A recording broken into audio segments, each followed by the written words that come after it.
believe in the commentator's curse?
Good evening, ladies and gentlemen, and welcome to F1 Tonight Netherlands. This is season number 7, round 18, the Mexican Grand Prix. I'm your host, as always, Daniel Hazzah Burt, and joining me, as always, week in, week out, he smiled at me on the subway, but to my disappointment, he was with another man. It's Adrian Stats Rich. How are you, sir?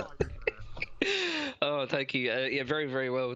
Thanks, Dan. Yeah, really good to be here. Just very hot. Unfortunately, you can't see me. I am in my underpants doing this co-commentary with you. That's how I do it week in, week out. I was hoping it was the same for you anyway. No, just this week, actually. Oh, roger that.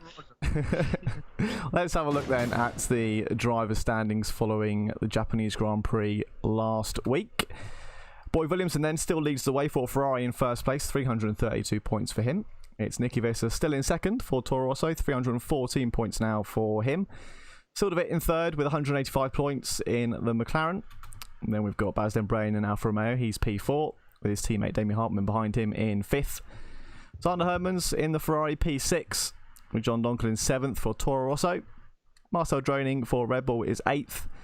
Aston Eagle Miz in the Racing Point P9. And Guido Werschen in the second Red Bull completes the top 10. And Koen Skipper's up one place after last week's performance, 48 points for him now in the Racing Point, 12th place, or 11th place, my mistake, I haven't changed that. Ari Kopp down one place, he's in 12th place now with 39 points. Nisha Mahadur Singh for McLaren is 13, Paul Correa for Mercedes 14, Niels Ekman in the Haas is 15th, with his teammate Barry Deepervein in 16th, Martin Pardy Cooper in the Williams P17, Mark Schapper's 18th in the Renault, his teammate Peter Phillip behind him in 19th, and Miguel Torni in 20th for Mercedes. So it's Boy Williamson getting ever closer to wrapping up the old championship. I think the earliest he can do it, roughly, is going to be Brazil, I believe. Yes, that is right. Yeah, that's correct. Although if Nicky doesn't score any points in and Boy wins the race, I think that will be sufficient because he's 18 ahead. He's 18 ahead, and he'll be 43 ahead if what I just said happens. So yeah. Oh no, still 2 races to go, isn't it? Yeah. So yeah. 3 races to go. 3 races to go. Yeah. 4 including this. So can we edit that bit out?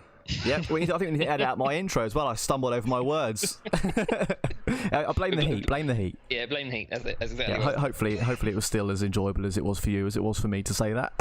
it was very much. Love seeing you on the subway.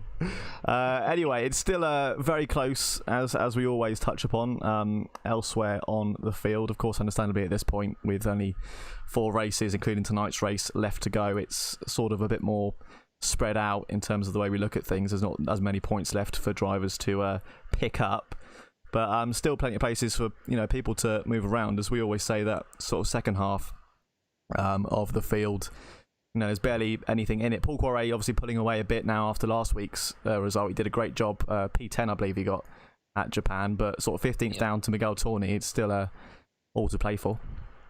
Yeah, absolutely. It's very tight as well in the sort of the battle for the top 10.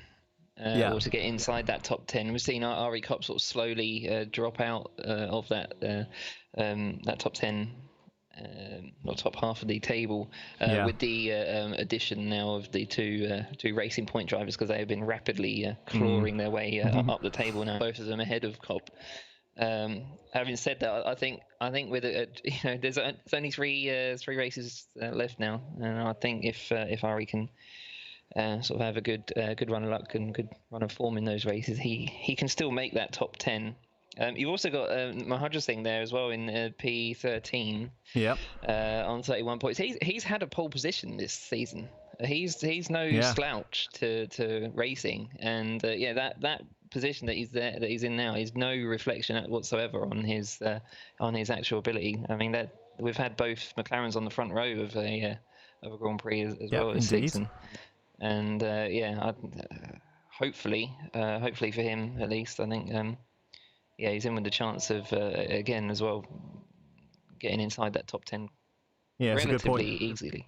Yeah, definitely. I mean, it's a good point you make, because I think Guido Urshan is that last 10th position, I think, is the most under threat as it stands. I mean, obviously Ari Kopp only 10 points behind, Nisha Madhusing a further 8 back, and then Paul Quarret now only 20 points back, obviously after that good result last week. But also looking further up, you've got the likes of the two Alfa Romeos obviously fighting it out tooth and nail, 5 points between them, and Zander Herman's just outside of their reach at the moment too. Yeah, the two experienced Alfa Romeo drivers have been very sort of neck and neck pretty much all season. I think they got a 1-2 way back in Bahrain. And then from there it was just they were always battling each other. Unfortunately, it was for third and fourth at the time rather than for first and second. But I mean, you can't really separate them, and both of them are fairly unlucky really to not be even higher up in that table. I mean, Damien Hartman is the season 5 champion. Dan Brain is a multiple runner-up in this league, and as I said, two of the most experienced and most talented drivers. Yeah, I think we've just been witness to a difficult season for both drivers, in particular as Dan Brain, in terms of the difference in form that you've touched upon a couple of times over the course of the season. Just it looks like he's not been quite as strong as usual. Obviously, we saw a good race for him last. It was going to be a good race last week. Obviously, I don't think he finished in the end, but I think both drivers have struggled, haven't they, since the opening rounds? But hopefully they can sort of get back on their top form that we know them for in these last few rounds. Yes, indeed. Yep. Let's have a look then at how the constructors look. Not much change here either, similarly to the Drivers' Championship, but Ferrari still lead the way in first place, 453 points for them. Toro Rosso also now breached that 400 marker, 415 points for them in second. Alfa Romeo still in third, 273 points for them, with McLaren fourth, 216 points for them. Red Bull are in fifth with 128 points. Racing Point now past the 100-point marker, 112 points for them in P6. Williams with 49 in 7th, and up 1 place after Paul Quarret's good result last week. 29 points now for the Mercedes team in 8th. Just 3 points ahead of Haas now, who dropped down to 9th, 26 points for them. And Renault with 12 points in P10. So obviously it's still Ferrari looking pretty strong. Still not a massive amount of points between them in terms of the total amount you can pick up for sort of a 1-2 over a race weekend. But the big thing I want to touch upon is Racing Point. Only been here really since the summer break, and they've already breached the 100-point marker. Yeah, exactly. That is a real sort of signal that both of those drivers are going to be sort of championship fighters, really, in the coming season. Yeah. Like I said, they've only been here since race 10, and already past that 100-point mark, and not even too far off of the top 5 teams. No. I mean, they've had a few retirements between the two of them as well, so still to be almost challenging Red Bull for that top 5 spot. It's a good. They've done a good job together so far. Yeah. And still close in the second half as it is in the drivers' standings. Sort of P7 down to P10 really, all within touching distance with some good results from both drivers. Yeah, and again, they're teams that don't, they've got good drivers. Yeah. It's not like none of those are capable of scoring podiums, because they are. And I think just with a good run of luck in a couple of the races, that can really change up that bottom half of the table. Yeah, definitely. We've seen very good races from all drivers amongst those teams in the sort of the bottom 4, 7th down to 10th. So yeah, as you say, no doubt they can pull out some good results. Just looking back at the top 5 before we go to the track map, it's I mean, again, McLaren are sort of slowly closing the gap on Alfa Romeo, but I think it's going to be tricky for them to make gains. I mean, you never know. I mean, obviously, if the Alfa Romeo boys can't improve over the last couple of races, they could definitely close up for sure. But I think that kind of top 4 is quite spread out now at this point in the season. Yeah. Oh, sorry. Yeah. I turned into a 15-year-old. Apologies. Yes. I think it's. I wouldn't say it's pretty much sealed up. No. Alfa Romeo look like they are sort of destined to finish third, almost no matter what. The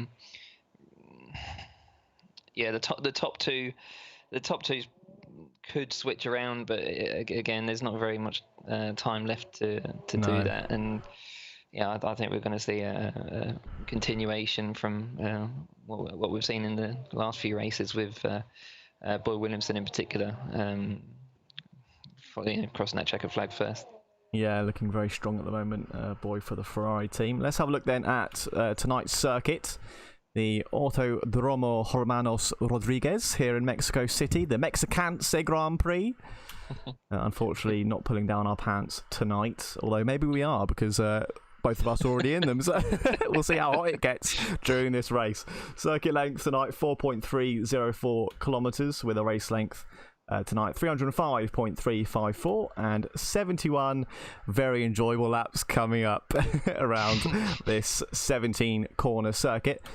Sector 1 leads us down the main straight, humongous main straight, recta principal, that stands for main straight in Spanish, down to Ese Moises Solana, which just means that's Moses Solana, according to Translate. So I have no idea what they're going for with that one, but that double chicane, that heavy braking zone, great overtaking spot, and a really fun couple of corners to get the lap underway. You're then down after turn 3 down this sort of second straight, recta trasera means back straight, and you're down then into turn 4, this kind of winding start to sector 2, Esa del Lago, which means that's the lake. Again, not quite sure what they're going for. There's no lakes around here that I can see, but there we go. Anyway, there's the Spanish. Round then 4 and 5 and into 6. Again, a lot of time can be made up over a quali lap through here, getting the corners hooked up just right. You're then into the trickiest part of a lap round here, the S's. 7, 8, 9, 10 and 11. It's tricky in the dry. If we have rain tonight, there's no doubt drivers will be suffering here with this high speed slippery part of the circuit. Definitely want to avoid the curbs, and certainly a place where drivers can pick up those warnings and indeed penalties over a lap around this circuit. Then into sector 3. That starts just before turn 12, and then you're into the infamous stadium section, that great atmospheric part of the circuit, through 13, 14. Somehow they came up with turn 15 as well in there. And then you go around turn 16 and exit very quickly around the last corner. That's tricky in itself, turn 17, to stop the car from losing that back end. But that completes a lap of the Autodromo Hermanos Rodriguez. The DRS detection points, the first one starts between turn 9 and 10. And that zone activates between 11 and 12. That's that sort of second back straight, if you like. And the second detection point is between 14 and 15. And similarly to other tracks such as Canada, you get a 2 for the price of 1 here. All the way down the main straight, where of course the speed trap is. That's the fastest point on the circuit. And then you get another bit of DRS between 3 and 4. So being right up behind your competitor through the stadium section is very important, just to get past them on the main straight and then try and pull away from them down the back straight. What are your thoughts on this one, Adrian? It can be a bit of a snooze fest, if I'm honest. Yep. But I don't really know how to finish that sentence, so I'm not going to. There you go then. There's Adrian's input for you, everybody. Bit of a sleepy one, this one. Before I go into the track a little bit, Ese del Lago, by the way, is the long S's. Oh, perfect. Well, I'm glad you can use a better translator than I can, because apparently it's just that's the lake.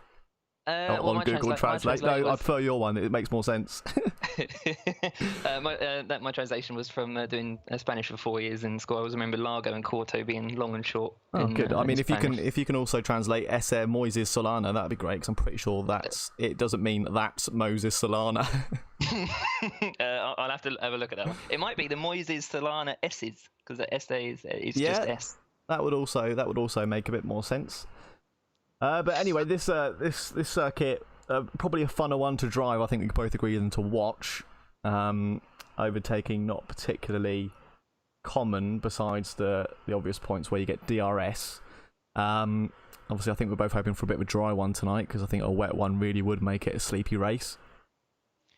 Yes, yeah, we've got that saving grace, really. The sun is well and truly out, and is apparently out for the entire race. So beautiful. Beautiful. And one you like to drive, Adrian, or are you not so keen on this one? I do like to drive it. I'm just not very good at it, and it can sort of send me to sleep, actually. After doing 100% race on this circuit, it's not quite so bad doing a 25%er, but yeah, definitely not in my top 5, shall we say, for a circuit. I do enjoy watching it sort of in real life, but not fun to drive for me. Yeah, quite a nice flowy circuit, I find. And nicely as well, one of those ones that's not too tricky with ERS management. You kind of just use it all through the first sector and then save it through the rest. Sort of similar to Austria, really, in that sense. Yeah. Sort of first half is very fast, and the second half, you just concentrate on saving, like you say. Indeed.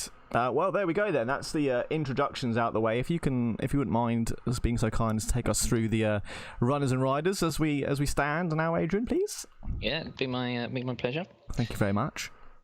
So we've got 17 drivers tonight. Three drivers are missing. I'll go through the 3 absentees first. So Mark Stappers, he's normally in the Renault. He's not racing tonight. I think it's his third race that he's missed. Niels Eekma in the Haas, he's not here either, and neither is Guido Urshan. That might please Ari Kopp, and indeed I think it's is it Koen Schippers as well, who's just ahead of Ari. Just ahead, 11th and 12th, those two. Yeah, so Guido Intense, so he's not here. So yeah, that opens up the field a little bit. But the ones who are here then. And Baz Den Brien, the 2 Alfa Romeos, they're here. Koen Schippers, as I mentioned, he's here with his teammate Aston Egelmeers in the Racing Points. Sander Hermans and Boy Williamson, championship leader, they are both here tonight in the Ferraris. Paul Correa and his teammate Miguel Torni in the Mercedes, they're here as well. Nicky Visser then, boys championship rival, currently in P2. He's here tonight with his teammate John Donkel in the Toro Rossos. Sil DeVitt and Nishay Mahadra Singh in the McLarens as per usual. Peter Phillips, the lone Renault. Yeah. Lone survivor. Ari Kopp and Martin Parder Cooper in the 2 Williamses. They are both here. Marcel Dronig, then Guido Urshan's teammate, he's here in the Red Bull by himself, and Barry Deepervane in the lone Haas, so that makes the 17 driver grid. Yep, the same turnout I believe was it 19 last week, was it 17 as well? I'm sure it was 19 last week. I think it's only Mark Stappers who... Yeah, I think you're right, yeah, because we definitely had other people.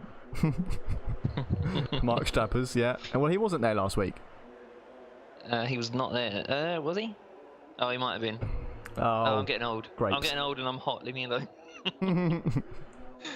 We'll brush over that one. So there you go. That rounds off Q1 then. Just waiting for, I think it's Baz Den Brien to return to the pits. And we'll get the final standings. Just having a look at the... stream chat so far. Zander here, can't wait, have a great session all. Thank you very much, Zander. Ari Kopp always here as per usual. Thanks, Zander. Same from my side. Have a good dry race all, fingers crossed for a dry one anyway. Yeah, I think we're confirmed as dry, as you said, Adrian. Adrian Rich commenting in there, good luck lads, from the commentary box. And yeah, Zander just confirming there, yes it is, so we definitely had that confirmation. Methodist saying, have fun boys, and Hazzah! Very good. And his prediction, Coon Skippers for most track limit penalties. I believe that is Coon Skippers, isn't it, Methodist? That is, yes, that is. And Stappers is a broken wheel. Okay, that's why we haven't got Mark with us tonight then, a broken wheel, obviously. Can't race with one of those. We have the standings though from Q1. Damien Hartman in first place for Alfa Romeo. Coon Skippers in second for Racing Point. The two Ferraris lining up third and fourth. Zander Hermans and Boyd Williamson there. Paul Correa fifth. He's looking strong again like last week in the Mercedes. Nicky Bissett in the Toro Rosso P6. Sildervit in the McLaren 7th with Aston Eaglemis 8th for the Racing Points. Nisha Madhu Singh in the McLaren 9th. And Peter Phillip rounds off the top 10 for Renault. It's Ari Kopp in 11th for Williams. John Donkor for Toro Rosso 12. Marcel Droning in the Red Bull 13. Marty Parter Cooper for Williams 14. Brady Bavane for Haas was 15. And other drivers were also there. Very well done, Dan. Loved it. Damn it. It's like a race for myself trying to get through them all before the time goes out. Something of significance then in that first session. The two drivers that dropped out. One was Miguel Torni in the Mercedes, and the other was Baz Den Breyen in the Alfa Romeo. Yes, there was no penalties applied, was there? That was just they didn't get a lap in, or no? Well, they just didn't. Perhaps they just didn't set a valid lap. Yeah. And as we said in the sort of track overview, it's one of those circuits. Not quite as bad as Russia, but the S's in particular are quite easy to take a bit too much curb sometimes. Other than that, though, I don't find this track particularly challenging with track limits. No, not really. I mean, it's really just sector 2 where drivers will get the penalties in those S's, not the what's it, SA Del Lago. It's the bit after that. Bit before start of sector 2, SA Del Lago. What did you say it was? That's the long S's or something? It's just long S's. That's what it means. Okay. SA doesn't also mean that, but in this instance it means the letter S. Yeah. Makes sense. Brady Bavane taking a bit too much around turn 1. He's got an invalid outlap, not that it'll affect him too much. And the only place I think you can affect your following lap is by cutting it, probably, I would have thought around 16, maybe even a corner before.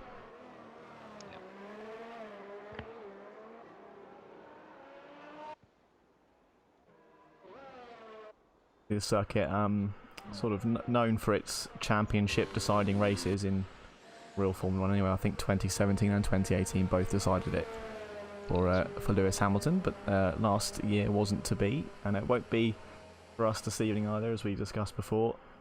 Still 104 points on offer, and I think, what did we say the gap was? 18 points between Boy and Nicky? 18. Stick aboard with Ari Kopp as he gets his hot lap underway, going down that humongous sort of start-finish straight. I think is it the longest run down to turn 1 in Formula 1 at the moment? I think Russia is longer. Oh yeah, okay, yeah, good point. It's definitely up there. I think it might be second longest. Yeah, similarly as we had with Russia 2 weeks ago, it's one of those tracks where, although pole is of course the best place to be, it might not always mean you're guaranteed first into turn 1 with the slipstream, and this track being quite well known for sort of having 3 or even 4 wide into turn 1.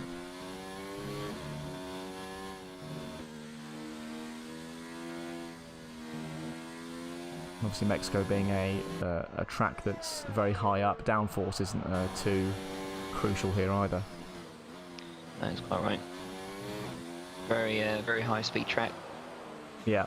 There aren't many sort of, turns that require a lot of downforce. It's almost. Adrian Brady Bavane there being disqualified from the session, parked in a dangerous location. I think he perhaps was waiting for someone to pass him, and he's just been waiting too long. I'm not quite sure. On that one, it looked like he was down at turn 6. Oh, okay. I don't. That's very odd. I mean, you've normally got to be sat there for a long time I mean, I'm talking sort of 10, 12 seconds before the game will disqualify you for allegedly parking in a dangerous location. You It's often get normally a warning, pit so entrance is the big one. yeah, and you get the indicator on the screen, don't you? So it's not as if you don't know you're about to be disqualified. Boy Williamson though going fastest for the moment, 1:16.8 for him. Or sort of it, just topping that one, 1:16.7 for him in the McLaren. Looking good as always is Sil in qualifying. Absolutely. But most of the drivers on the medium tyre at the moment, by the way, there's only 5 on the softs, and that includes the disqualified deeper vane. It's only 4 now. Yeah, we didn't touch on the tyre use, of course. Q2 being the session where drivers will decide their starting tyre, those that qualify in the top 10 at least. So what are your thoughts on strategy around here, Adrian? I think it's almost certainly going to be a 2-stop strategy. It'll be the soft and medium tyre. I think will be the chosen strat. Again, you can do the soft to hard, but the hard is just so much slower than the soft. I think it's about 1.8 seconds a lap. The difference, although it can do, I think a hard tyre does about 55 to 60 laps.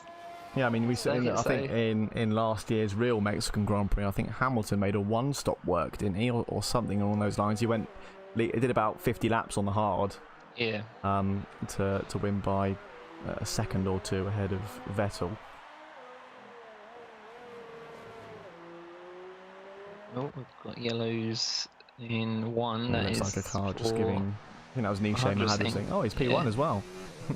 1:16.0 on the soft compound. I think that's probably pretty respectable, isn't it? I'd imagine the gap's not too much bigger or smaller than 7/10. the gap is between the soft and the medium tyre. The gap is 3/4 of a second, so that is very much on par then with Sildavit, his teammate's pace. It's always good going. Obviously, with a lot of these drivers at the moment on the medium tyre, you think it would just be the complete reverse, medium, soft.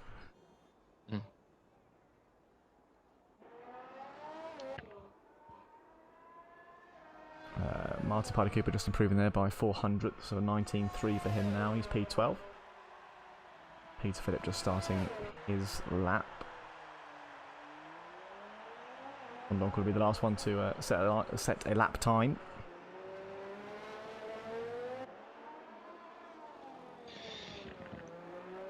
He's not out on track at the moment, but Ari Kopp has set his time on the medium tyres at 17.5, so that puts him 10th at the moment. He's got the soft tyre on his car ready to go, just in case he does get knocked out by either Dronig or Piper Cooper, Phillips or Dunkel behind him. Yeah, so that'd be a good little boost, sort of being, comparable with Zander there ahead of him in P9. Yeah. Oh yeah, he'll be absolutely over the moon to be sort of alongside of Ferrari in terms of pace at the moment. Yeah, I somehow feel like we'll be seeing a lot of those yellow tyres change to red by the end of this session, as we see a lot of the time with recent races. Of course, people start to go out on the soft tyre, and then that just get a domino effect where everyone else goes out to make sure they can get in the top 10. Yeah, it's quite common, isn't it? Yeah. Saw the same thing last week, I believe, in Japan.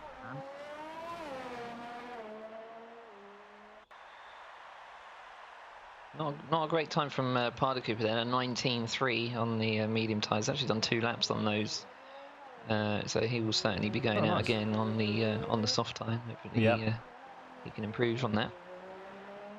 I've got a purple on the track map for John Donkel. I don't know if you can confirm if that's real or not.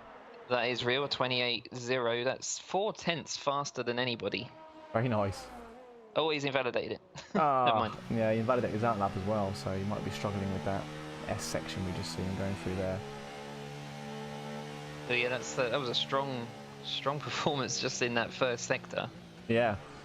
Let's hope he's fueled for another run. 85% ERS just as he starts his lap. That should be more than enough to run on that.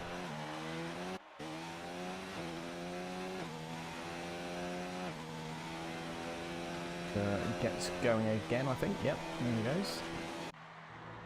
Peter Phillip just coming through the last couple of corners. Turn 16 now, and then the fast right-hander of turn 17 to end his lap. He's going to do a 1:16 something, I think. 1:16.6. That's very nice. That is Two good. for him at the moment. Very well done there, Peter. That was, Yeah.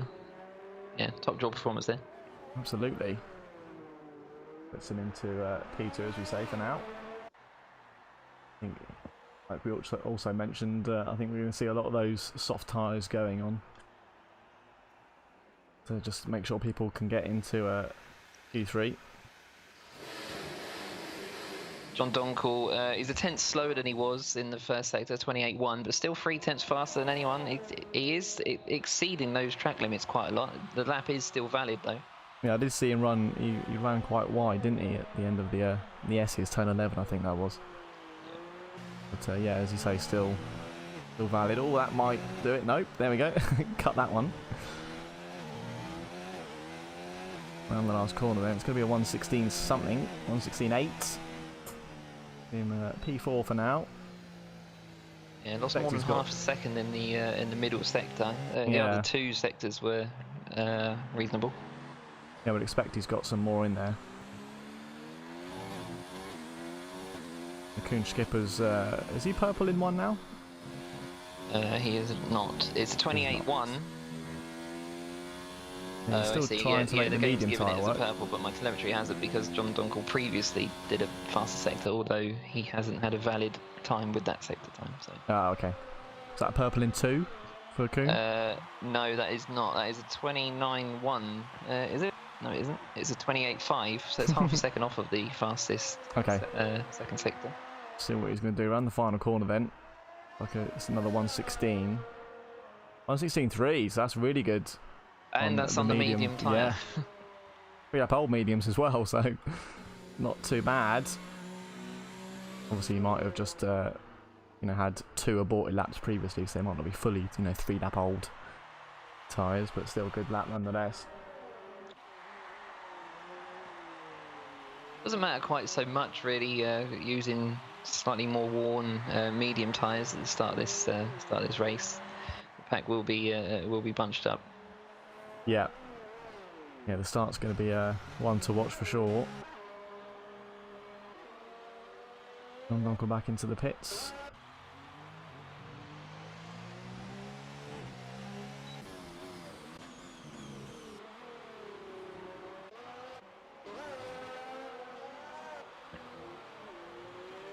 Watch Ari Kopp here as he completes his hot lap on the soft compound.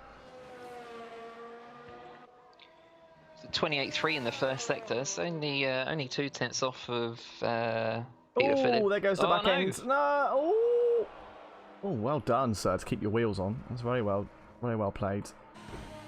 I think he's still got his tyres are just freewheeling there. Yeah, he was in 6th gear driving into the wall. Nice. Quite fun reverse. Oh, watch out! There's a Ferrari coming. I didn't see how close that was, but I feel like it might have been. It was close. Fortunately, Sander was just on an out lap anyway. Yeah. So Ari might be able to get in and back out again, but it's going to be a lot to ask, I think.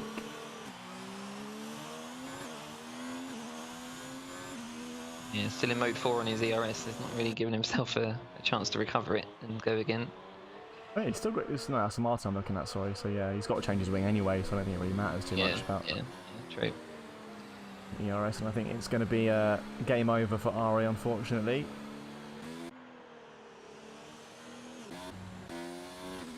Martin, of course, is a nice and invalid lap, so ignore me. What else we got? I think we got an Alfa Romeo. Will be next to across the line.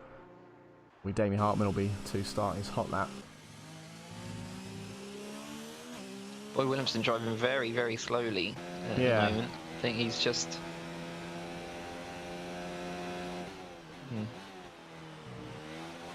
I think he's trying to avoid that traffic, but he was ahead of all that traffic before he started slowing down. Perhaps he just didn't want anybody to sort of slipstream him. Yeah, maybe. It's not as important slipstreaming here, is it, as at other circuits with the sort of thin air you've got? It's not. Oh, he pulled across Paul Carey just then. Cool coming around the last few corners. Looks like a good Great. time. Cray's actually fastest in the first sector, 28.0. This is going to be good. Yeah, P1. Lovely. 15.8 for Paul. On the soft tyre, Nicky Visser a 15.9. I think he's... No, Nicky's not on a hot lap, so that should be it for Nicky, I think. Damien Hartman looking to improve. This time is on course for P2 at the moment. Going for the S's now.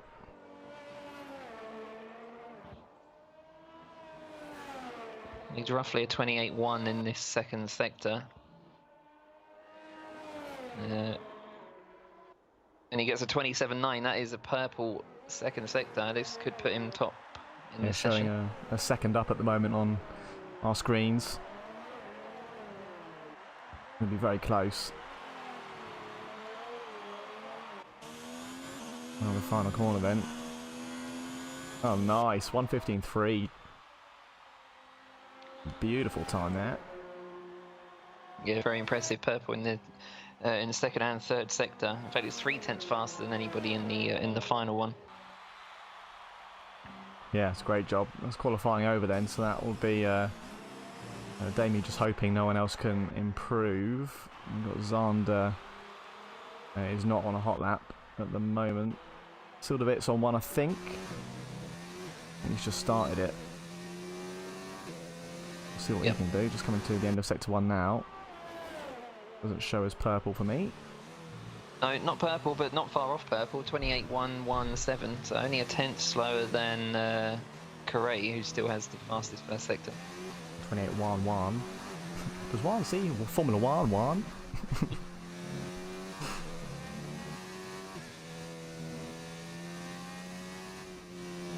think some of Sil's fans are chatting away in the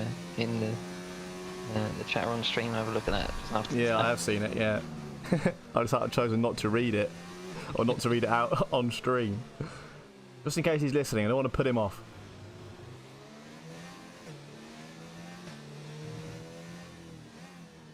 Sil looked a bit tentative in those last few Yeah, corners, he's giving and he's up coming there in. at the end. Obviously safe through to Q2 though, nonetheless. John Donkel with an invalid last attempt, so he will have to resign to ninth. Although the top 10 goes through, so he is safe because everybody below him has finished. Yeah, very good. In case you are wondering, Sil, what they're saying, it says Sil will 100% win. Apparently he's king of racing, people have heard, and also he will be likely to win because of his likeness to Nigel Mansell's moustache.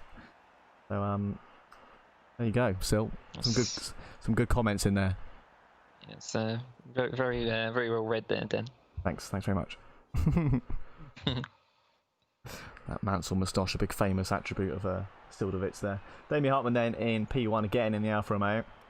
Paul Quarret goes 3 better than Q1 to go to P2 in the Mercedes. Nicky Visser in 3rd in the Toro Rosso, and Nisham Hadwasing 4th in the McLaren. Zander Hermans for Ferrari is 5th with Kuhn Skippers in the Racing Point 6th.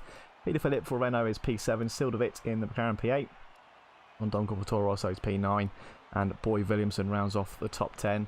Marcel Droning, Aston Eagle Mears, Martin Parley Cooper, Ari Kopp and Brady Pavane all failing to get through to Q3. Egomir is probably the biggest surprise in that. Yeah, that's a good point. I haven't really group. touched on him in Q2 there, but yeah, his teammate getting through at least. Just goes to show, doesn't it, how much greener the track can get over the course of a qualifying session. He was nearly 2 seconds off of the final fastest time in that session. Yeah, absolutely. I don't think, did he go out at the end as well? I didn't see him out on track. He did go out. I think his lap was invalid. He was out on the soft tyre.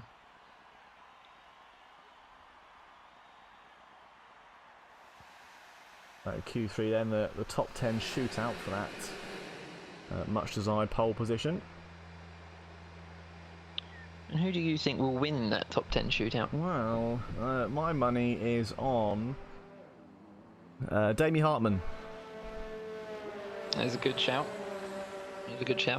Well, he's got a good little grip on this circuit. You know what? Paul Correa has impressed me in this session, in the previous session. Yeah. I think he might take his first pole. Oh, that would be awesome. I'd back that entirely. Yeah, it doesn't look unlikely, having seen his pace in the first 2 sessions.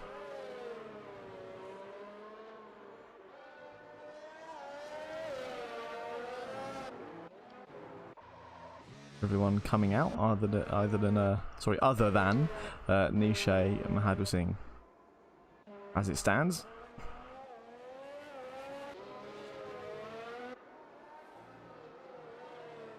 Yeah, two McLarens just waiting in the pit. Oh no, still Yeah, he's out. Sil's out, yeah. Weird. It wouldn't let me go to him, and it said pit, so I Oh. he was in.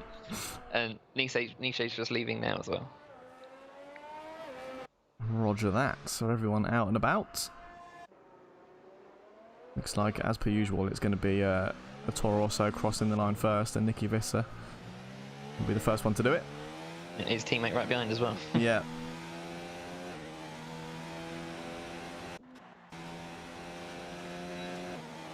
If John can pick up any of that toe. It's quite far back, but there'll be a bit, I would have thought. Yep.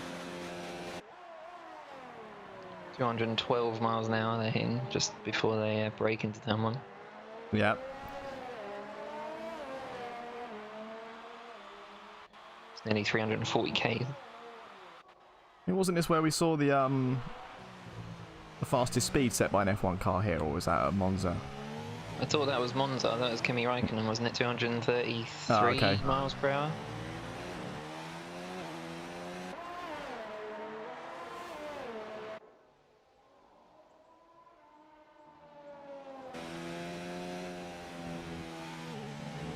Oh, dearie me, Nicky almost. I thought he had that. I thought he cut that one there. Just keeps it within limits.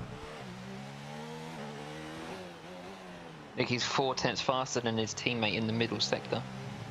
They're about the same in the first. Roger that. Come around the final corner then for Nicky. 1:15.3 was the best in the last session. It's going to be a bit slower. 1:15.7 as it stands. John a 1:16.4. Skippers has the fastest, or did have the fastest middle sector. This could put him top. Yes. Yeah, 1:15.6. Nicely done. We've got next Paul Quarret. Damie Hartman, he's going to go fastest. 15.5. Nicely done, Damie. And is that Boy Williamson? No, sorry, Zander crosses the line there. P4 for him, 1:16.1.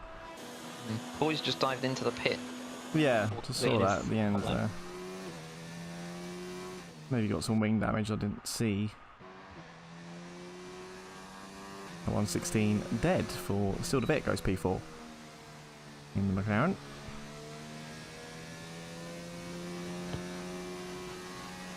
Looking fairly close at the pointy end at the moment. Yeah, very tight with those top 3, top 4 even, or top 5. Yeah. So wasn't he so purple a minute ago in sector 2? He was not. Oh, okay. Yeah, see, it showed a purple and then he pulled over, so I wondered if he mistakenly thought the Toro Rossos were on a hot lap. Just letting the traffic go through. Yeah. Before he starts really awkward to do sometimes, to just try and find a gap in the traffic. There's obviously the drivers that are ahead of you or behind you that are just coming around to complete their hot lap. Once they pass you, they'll obviously be on an in lap, so that means they'll actually be going slower. So you've let them pass, don't need to pass them again. Yeah, I do wonder why. I thought he was at the front of a queue, so I wonder why he's let them through. Unless it was to kind of do some braking and get some ERS back. Coming down to the end of Sector 1 now. 28.3 I've got on my screen. Yeah, that's correct. 3/10 off of the fastest. Yeah. Nicky Visser, same P4 at the moment in the pit. He's got the fastest first and third sectors, and he's 4th. Well, that must have been a mighty... oh, cut the corner there for Nisha, so that's an invalid lap for him. Must have been a mighty sector then from Damien Hartman in the middle. Yeah, well, 2/10 faster than second place. Right, okay. 4/10 faster than Nicky. Boy Williamson though, he's on a hot lap at the moment. He is on par with the fastest time in the first sector and 4/10 slower than Damie in the middle. He's on a hot lap, is he? I show him as an out lap at the moment. Yeah, he is on a hot lap. Oh, okay. No, he isn't. No, he isn't. He's on. Yeah, he's on an out lap. My telemetry is saying it's a hot lap. Ah. He starts his hot lap right about now. Yep, he's just on a 1:42 apparently. Oh damn, speedy. Well, it's on par with Nisha Madrusing. So it is. Let's see what we can do through 1, 2 and 3. Probably my favourite couple of corners on this track actually, the first 3. Let's find those really nice to hook together. Well, you're a madman. I know, mental. Well, it's not such a big fan of these corners here, 4 and 5, but then this kind of double right of 6 is quite fun. And then all the fun's over because we get to the S's. So this is the fun bit. It's fun if you get it right, but going through it, you don't enjoy it until you're done, I don't find. It's like an exam. I mean, you hate it at the time, but once you get the good result, it's like, okay, nice. I was trying to think, there aren't many things you can say that about, but yeah, that was a good one. Exam. Yeah, thanks very much. Boy shown as purple in the middle is not actually purple in the middle, but still very fast, 28.0, which is 2/10 off. This is going to be top 3 for sure. So yeah, looks good. Nice tight line through 17, 15.4. That goes P1. Purple in the final sector by 1/10.5. That's yeah, really good stuff. Yeah, nice job there from Boy. And Paul Corey as well, just worth noting, he did improve from that 120 earlier, 115.694 now for P4 at the moment. So just within reach of Kuhn Skippers at the minute. Obviously with the track getting ever grippier, I would have thought 2/10 will be very easy for him to find and take the fight to Boy Williamson in the last moments of this session. Skipper's just leaving the pit now as well for his final run.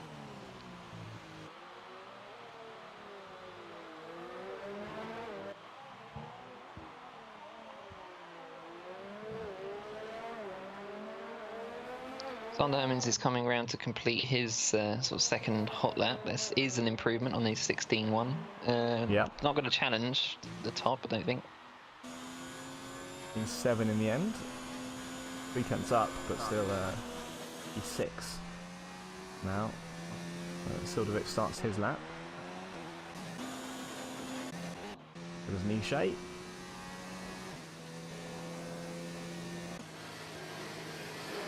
Boy Williamson back in the pits again. He seems to do one out lap and then goes back in.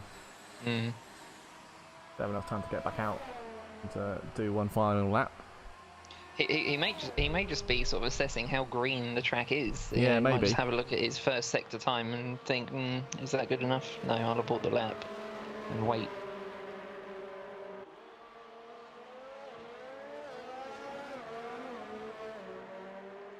.28.3 in the first sector for Sildovic. That's not his fastest. And it's also 28.6 in the first sector for Nisha. Again, not his fastest either. Some little way off the pace in both cases. In fact, Sil is actually in mode 0. I think he's just aborted the lap.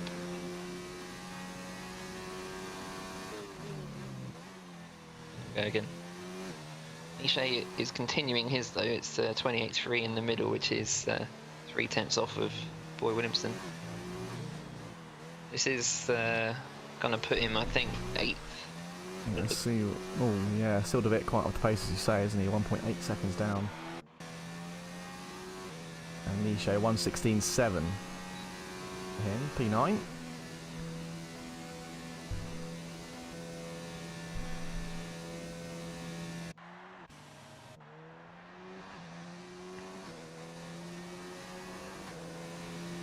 I feel like Peter, he's just started another lap. I think invalidated that first one, but he's only got half a tank of ERS. Probably worth just doing a kind of recovery lap if he's got the fuel for it.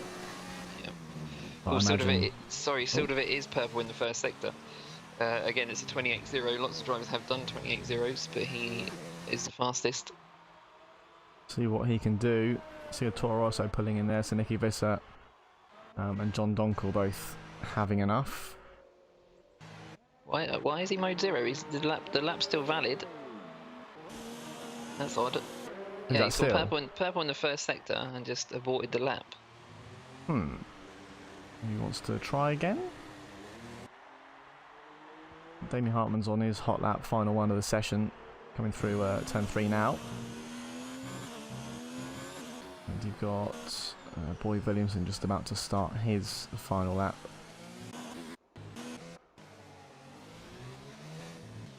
So we've got Sil, then Boy, then Niche, then Peter on track. Yeah.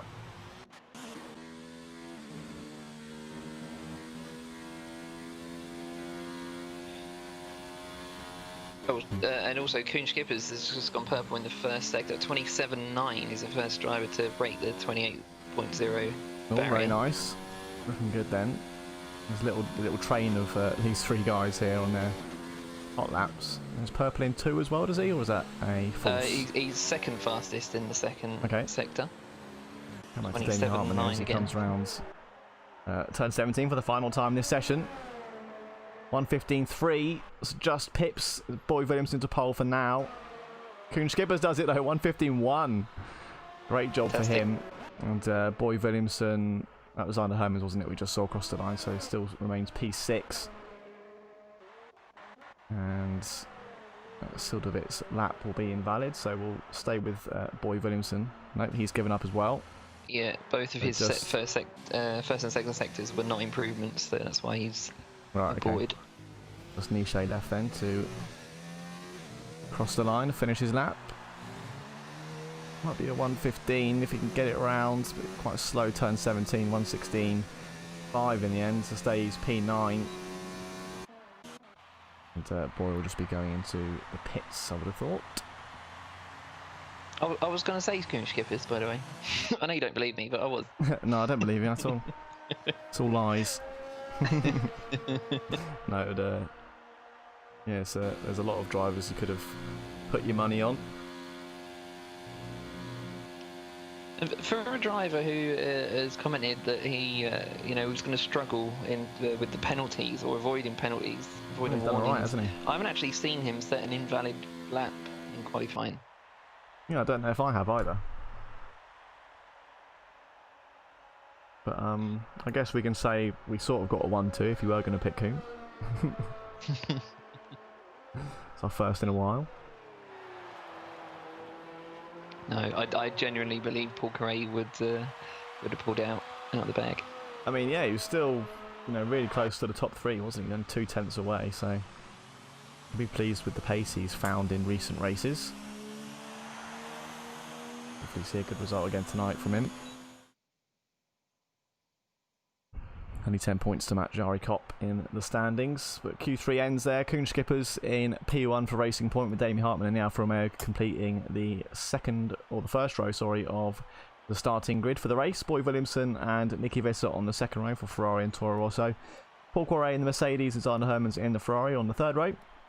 Sildervit in the McLaren and John Donkel on the Toro Rosso the fourth row. And the final fifth row of the top 10, Nisha Maldersing in the McLaren and Peter Phillip in the Renault. That's your top 10.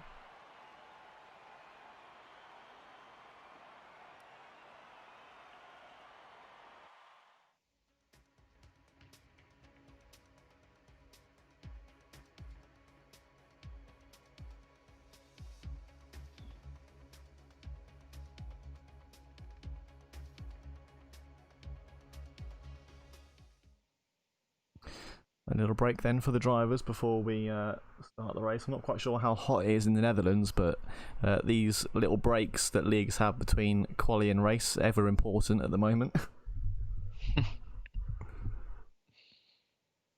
Yeah, particularly if the drivers are racing in a like a rig setup. It can get very, very sweaty. Yeah, I think just any setting really with these, especially 100% race, is Sweat City. Yes. I think I will take this moment to refill my own drink, and I'll be right back in just a second.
Right, I am back.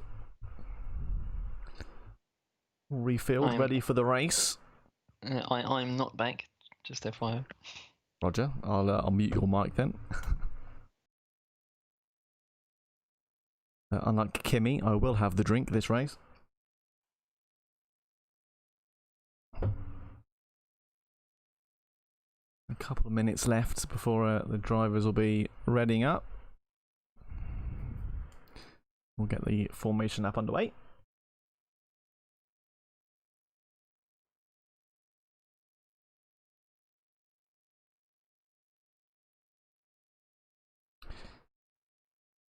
Welcome back, sir. Thank you. Pretty refreshed. Very good, very good. I was just saying, unlike Kimmy, we will have the drink tonight. Yeah. That's the second time I made this joke this stream, but I had to hear someone laugh to it. Well worth it. Always a classic. Yeah, absolutely. As long as you don't want your gloves and steering wheel. Yeah, indeed. Give it to me, give it to me.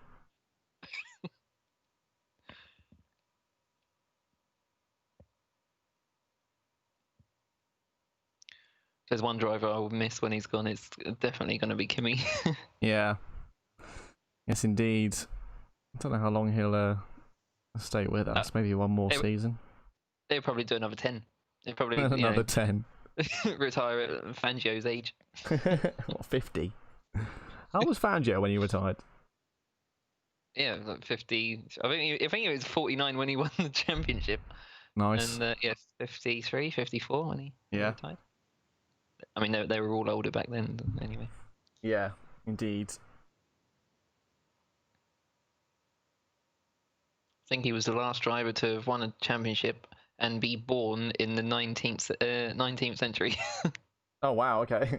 Nice.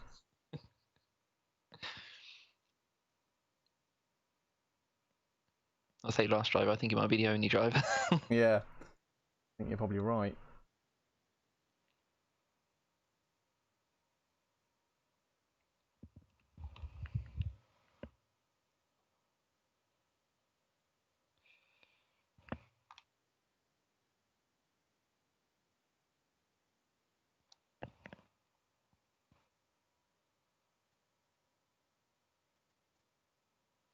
Predictions on a winner, Dan? We haven't actually mentioned that. Good point. I think Boy's going to do it.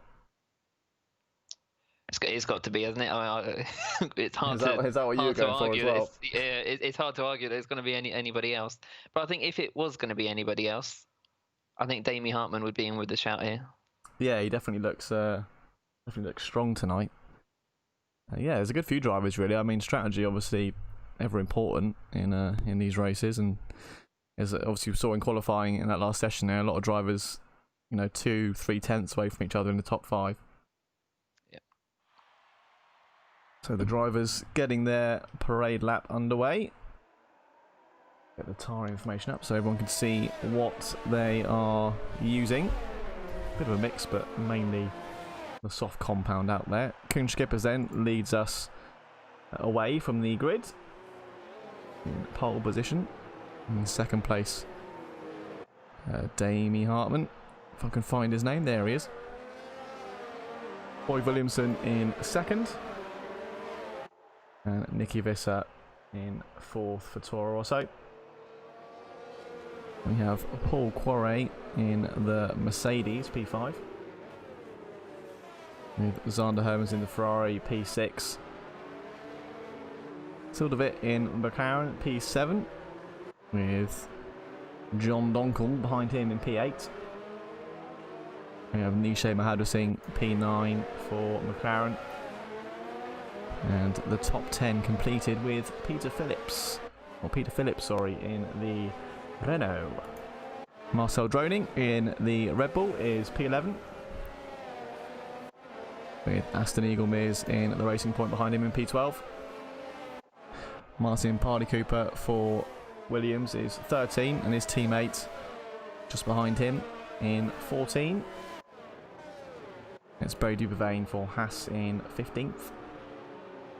With Baz Den Brayan in 16th for Alfa Romeo. And Miguel Tawney bringing up the rear of the pack in P17 for Mercedes.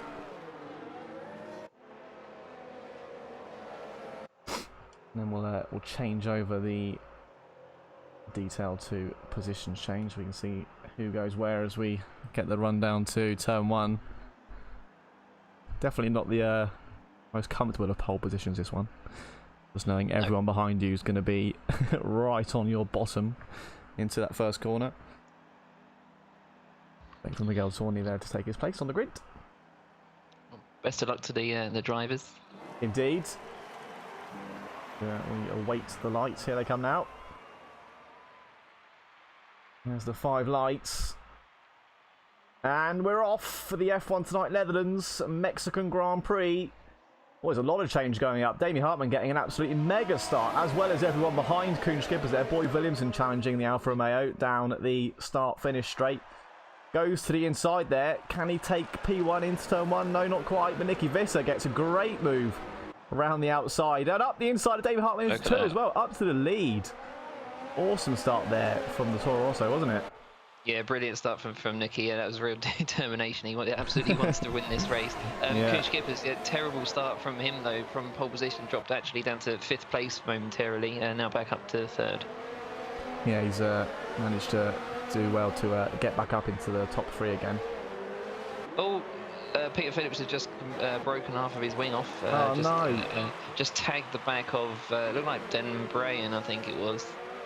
Yeah, just end plate damage it looks like to me, so might be able to carry on going. We'll see. It looks like, yeah, Bodie Bavane as well lost an end plate too from that. Still no change anymore up the front. Nicky Visser pulling quite a nice little lead out now. 1 point, well, it was 1.1, now just a second ahead of Damie Hartman. Ferrari look like they've done the old switcheroo. Boy Williamson actually let Zander Hermans pass in the final sector. That would be because Boy is on the medium tyre, Zander is on the soft. So that is absolutely strategic. Yeah, different strategies here.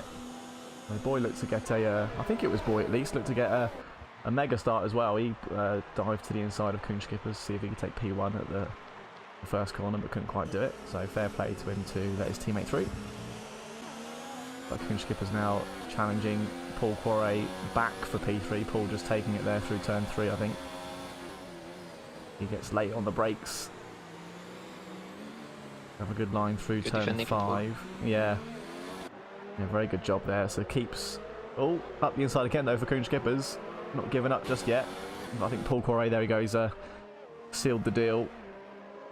No chance through the S's, and with that soft tyre on, I think Paul will be able to stretch out a bit here through the windy portion of the lap. Where the mechanical grip of the tyres comes into play around that section. Yeah, not easy to follow through here with the dirty air. But it stays as if we got a car off. Let's see who that is. That's Miguel Torney there.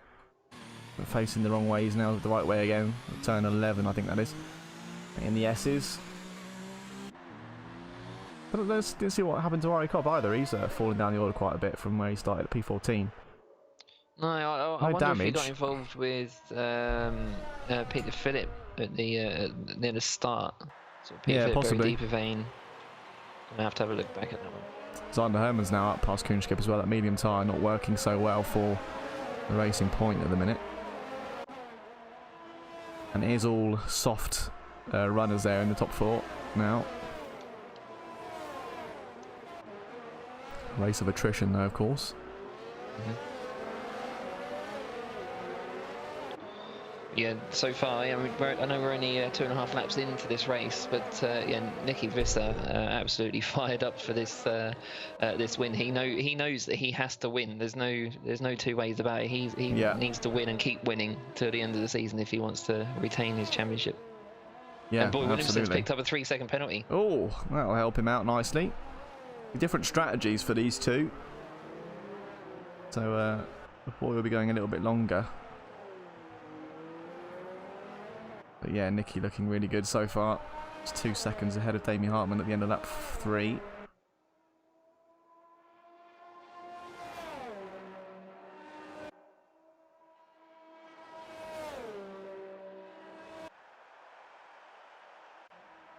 Yeah, not a great couple of first laps for the championship leader then. Boy Williamson currently in 6th, down from 3rd.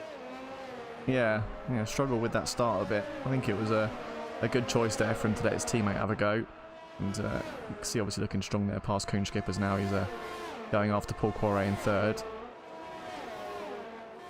Oh, Skippers locks up a little bit as well there. Yeah.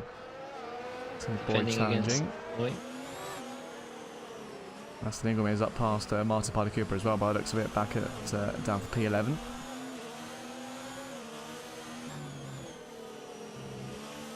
Obviously Aston started P12 I think, so making a bit of a slow start to it, but yeah, obviously he's challenging a soft runner in front, so yeah, somewhat surprising. He hasn't picked up more places. He's normally very quick. So do you see that? I was a bit close there. Wondered whether he was going to go for that.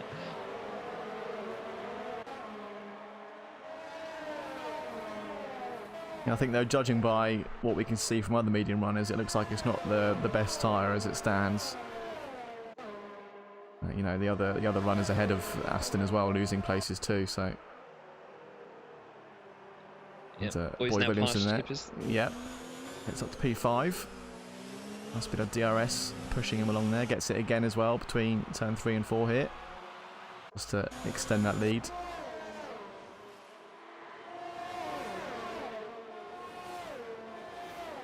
Another lock up on the same corner from Skippers there. This time behind Boy. Yeah, really pushing that car. And obviously at this point it's these faster drivers, it's worth letting them just get on with it.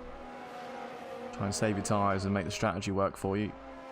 Yeah. I suppose in Skipper's defence, you know, he could say he is one of the faster drivers. He was on pole position at the start of this race, so yeah, to some degree, I can understand his approach.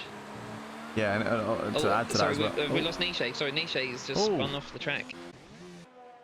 No wing damage. Yeah, I think that was just a spin. So he's got It's damage free at least. He can get back underway.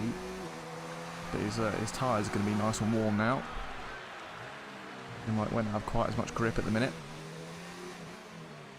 That's P14 then. Yeah. And look, you can see it.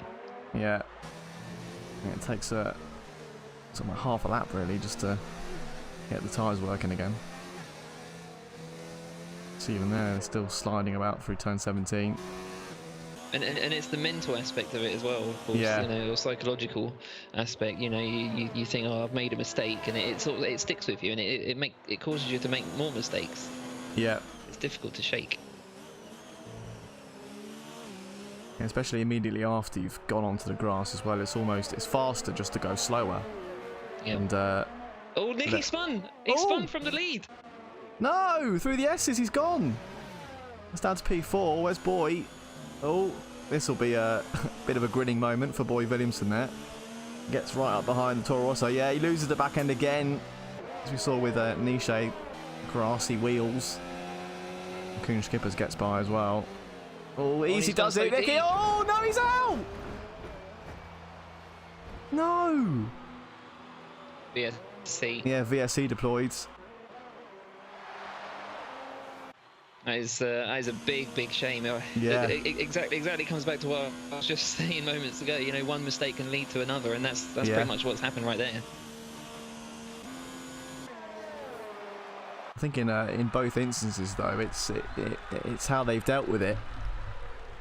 You know, immediately after they kind of gone right back to driving like their tyres aren't dirty. Yeah. And you just can't do it right away. You've got to take it slow. It's almost like you're on a wet track for a couple of corners right after you've gone off. Yeah. And I think for a moment that Nicky took his eye off the ball after the spin, because he saw Boy approaching him from behind. Yeah. It might have pressed the accelerator a little bit too quickly, with the tyres already overheated from the spin, and that's what's caused him to lose control there. Mhm. Yeah, it's very disappointing there for title contender there, Nicky Visser. And obviously that takes the pressure off Boy a little bit now. You know, he's only got to score points just to keep stretching that lead out. He hasn't got to really worry too much about passing and beating Nicky anymore.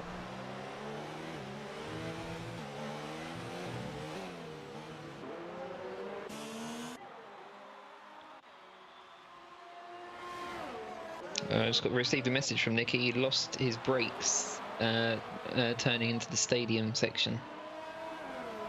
Oh, what on his controller? He lost the brakes. Yeah. That's unfortunate when it's equipment related. It's horrible.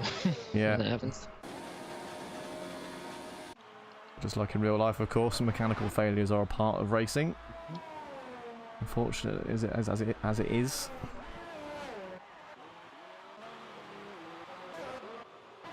Just gonna have a look now. I was riding with him when it happened. Let's have a look at his telemetry data. See if there was some brake input. Yeah.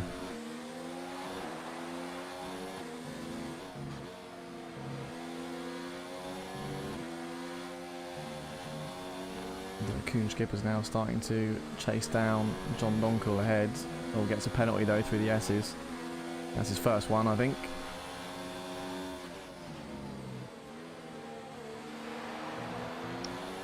Brakes are registering in the game. Yeah.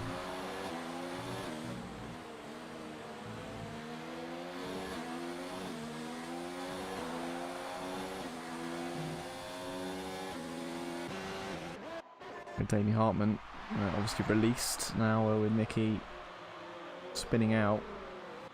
Almost a 2-second lead now over Zander Hermans in the fry behind him.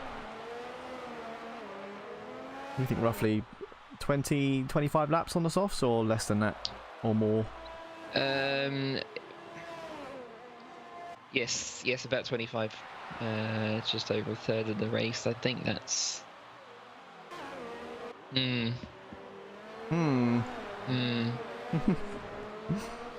I can't call it at the moment. I'm afraid. In the words of Jeff, we don't have the data. Don't have the data at the moment. Yeah, I guess if it's a medium soft, let's say the medium does about 30, 35 laps, then maybe it's less than 20, or maybe it is 20. We'll find out in a few laps' time. Yeah. It's like you say, it's a high-speed track, isn't it? So certainly a lot of tyre wear. Not really. No, it's just the S's in that second sector that, that do use the mechanical grip, and of course the exits from the very slow corners. Yeah. Just before the start of sector 2, or at the start of sector 2.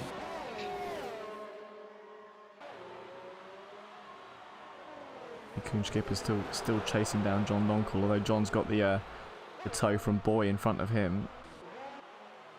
And further back, still a bit chasing down Baz Dembray, and Baz obviously getting a great start, as we usually see with him. Up 8 places from where he started the race, P16. Interestingly, Boy's just at his fastest lap of the race so far, 20.9. That is the fastest time for any of the top 4, and Boy is the only one of them on the medium tyre, so we could already be at the sort of crossover point for the medium and the soft tyres.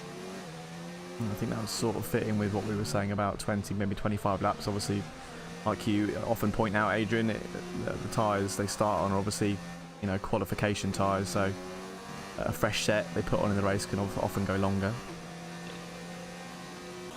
Oh, it's John Donkel lost the place to Skippers. Yeah, Koenskippers has taken the place now. I don't know why he made that move. Maybe into just into the stadium. Into the hair. Was it into the stadium at the end of sector, also at the end of that second DRS straight? Yes, yeah, right there.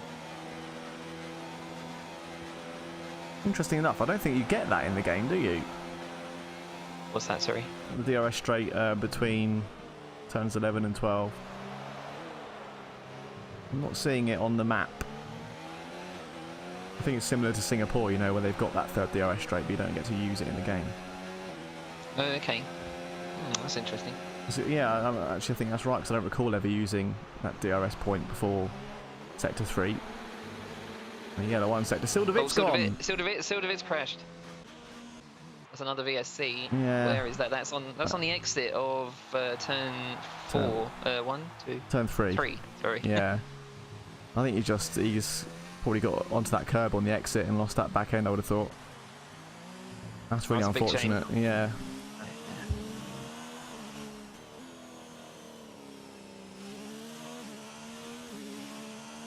We get a little hug from his teammate as he goes past. Little high five.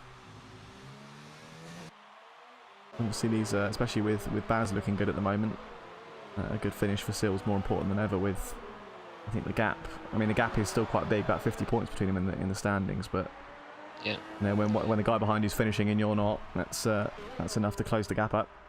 Yeah, Dan, the race leader, Damien Hartman, was just dived into the pits, so he's done 11 laps on the soft tyres, now on the medium, so he's going to be doing soft, medium for sure. Yeah, and John Donkel doing the same as well. He's in from a soft stint. So I would imagine, given they're both soft runners, both pitting, it's either scheduled or John's just mimicking the leader. Yeah. Although, as you say, gone for the soft tyres rather than the medium in this middle stint, so that's 2 sets of softs then for John. Yeah. Oh yeah, good point. Yeah, Damien was from the soft to the medium, wasn't he? Yeah. So soft, medium, soft for Damien perhaps, and soft, medium for John maybe. Yeah, that's right. Let's have a look at what the gap is then between those two drivers. It's about 12 seconds between Damien Hartman and John Donkel. I just want to see what it is come the end of the race. Yeah. And see which really is the fastest strategy, whether it is soft, medium or soft, medium. Make a note of that, 12 seconds. I think that was Peter Phillip as well, just leaving the pits on some new mediums. Another penalty for Boy Williamson as well. To interrupt you. That's another 3-second penalty for Williamson. Really not here. That must have been in the third sector as well, so perhaps pushing a bit too hard at the minute for Boy. From if I recall correctly, he's the only driver to have penalties at the moment. Kuhn Skippers has one as well. So, oh right, okay. He got one a couple of laps ago. So yeah, it's definitely those two that I've seen with penalties. Good performance from Carey so far. I know he's in second place, partly due to you know, Nicky Visser retiring and Damien Hartman pitting in, but he's also up there on merit as well, because he has had a phenomenal first sixth of this race. Yeah, it was definitely a P3 on his own. And yeah, definitely looking like a reformed Paul Quarret as of sort of last week's race and tonight as well. Yeah. Touch wood on that one. But yeah, looking good. Miguel Tawney and Brady Bavane both in. Let's change that so we can see what tyre they're on. It's both on, medium and soft for Miguel and Brady Bavane respectively.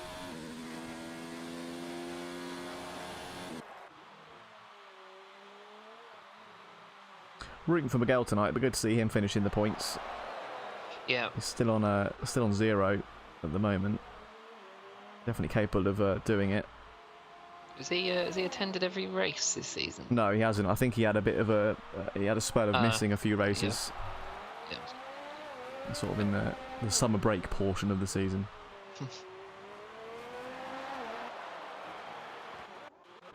See Damien Hartman now passing his teammate, Pazden Brayan. Two of them on different strategies, so no fighting for position there.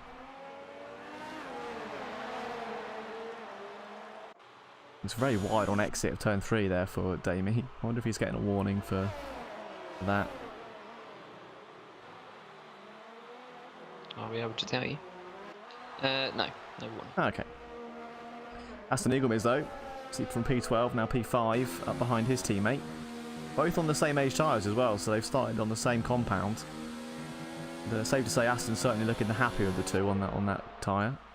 And he's just breezed past his teammate as well. I don't know if that was partly him letting him past, partly Skip's making a mistake there because he drifted a bit wide on the exit of 11. Yes. Yeah. Yeah, something he's been doing quite a lot during the opening portion of this race. I think that's an area he's definitely vulnerable on. But Aston up into 4th then. It was a great exit from Aston on the final turn. Yeah. But luckily his teammate's still in DRS, so he can at least tow him along for a bit. And pull him clear of Damien Hartman, will be closing up behind, I would have thought.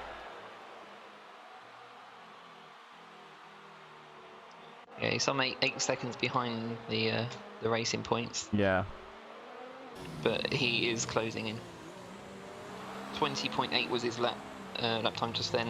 21.0 was Egomer's lap time. 22.4 for Skippers. Yes, I mean 2 tenths faster on tyres, 9 laps difference in age. It's good going for Aston. Oh, Sander Hermans just went off. Sorry, I was wondering who that yellow flag was for. Sander Hermans leading the race. He went off the same corner that Nicky Visser did. Wow, okay. Paul Carey now leads. He certainly does, yeah. So let's see. I mean, obviously we saw the other drivers pit on lap 11 for their softs, and yeah, Paul coming in now. Keep an eye on Zander as well, see if he does the same. Perhaps it was just lack of grip. I know he's going around again. So perhaps not a grip issue for Zander, just a mistake. But yeah, seen a lot of drivers there getting out of shape at turn 11, haven't we, tonight? Yeah. Yeah, and I suspect it won't be the last. Egomer's now up to P2. Yep. Yeah, that mistake from Zander only helping that move be made possible. Medium tyres at this age do definitely seem to be faster than the softs now. Yeah, looks to be the case. Oh, a bit of a lock up there for Aston. Another penalty for Kuhn Skippers there. I think he's now matching Boy Williamson for 6 seconds in total. Bit of a sketchy exit for Zander there out of 6. Let's see how he gets on through the S's. Like a little bit of argy-bargy, as my dad would say. Yeah. classic. Yeah, a bit, perhaps a bit more hesitant there for Zandi because the Aston getting a bit of a lead out of that, but understandable after he made a mistake last lap. A bit more tentative through there.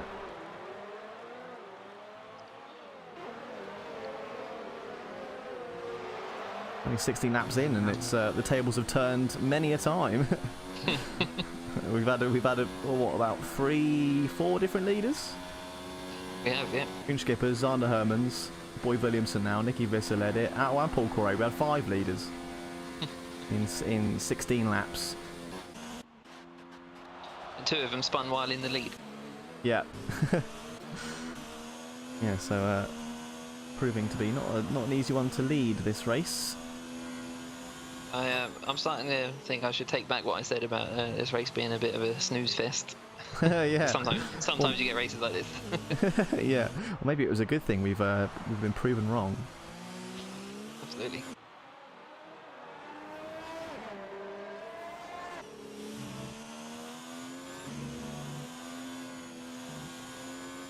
Gap between Damie Hartman and John Donkel. It was 12 seconds. It is now 14. 12 now 14, okay. So John not looking as quick. I mean, he is obviously sort of closing down on Marcel, isn't he? So perhaps he's struggling with traffic. Yes, yeah. Oh yeah, of course. I mean, yeah. It's very. There are lots of other factors that come into play. It's no good just saying, oh yeah, that was because of his strategy. But, And Zander Hermans there stopping off his soft tyres. 17 laps on those. Aston Eagle Mears closing down on the leader, Boy Williamson. It was 1.2 seconds at the end of sector 2. Now down to almost half a second there. Nietzsche gets a 3-second penalty.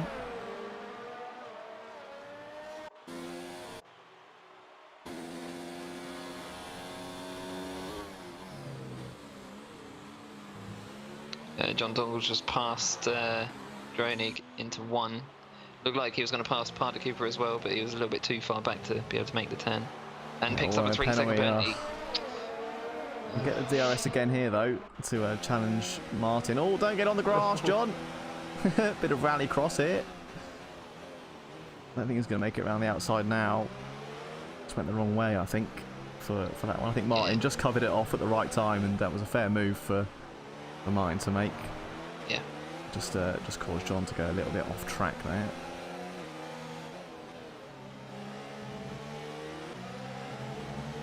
A good little battle here for P7. Sorry, Adrian. No, it's okay. Sorry, battle for P7.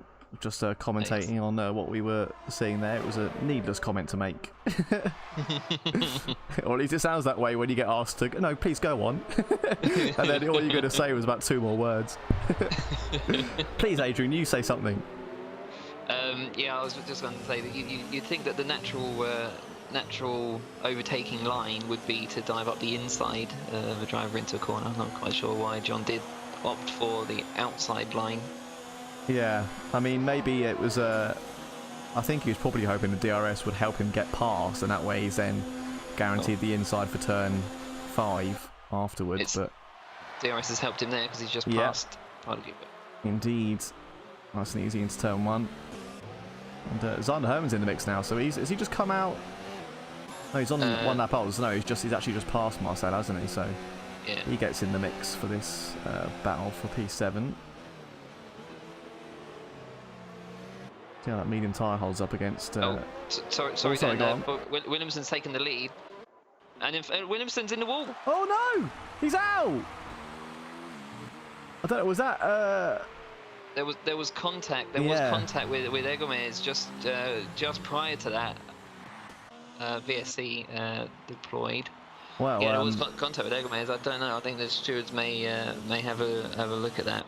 Yeah, I mean, I just caught it. I think from Aston's sort of broadcast view, and looked like they were kind of side by side going towards that wall. But that's all I can really recap. You might be able to see it back on the stream, Adrian, if you want to rewind and have a look.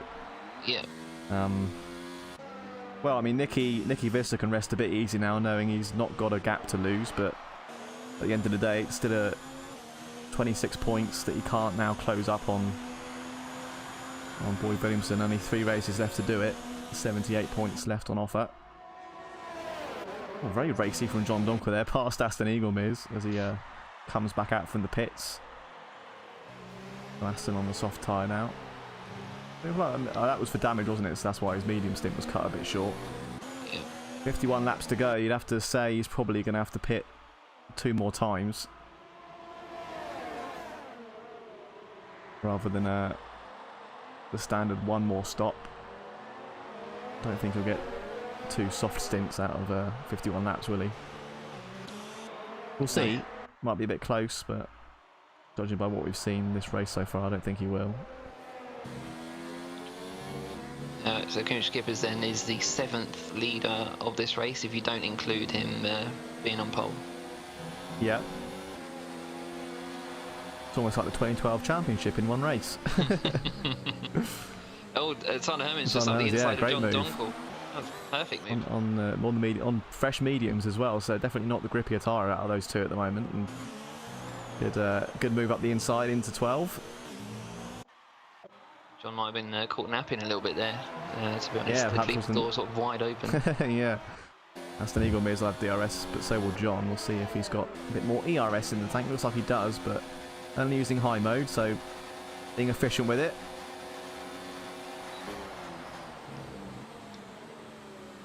This is probably one of the toughest places to be as a driver when you want to overtake somebody, is being at the back of a pack of 3. Yes. Because you've got to worry about both cars in front rather than the one you want to pass. Because you've got to make sure there's a slot there for you to get in as he goes deep there into turn 4. It'll cost him a bit of time. Martin Pardy Cooper up to P10 now, past Nisha Mahodar Singh. On fresh softs. Did you manage to see anything on the stream, Adrian? Yeah, not really. I saw a bit more probably on the recording that I made. I was riding with Boy at the moment, at the sort of moment of impact, and just before.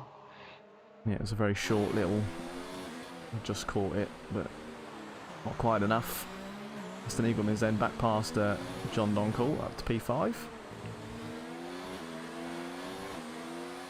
Sorry, he has just made the move on John. It wasn't. It was Sander that made the move a moment ago, wasn't it? So John down 2 places now.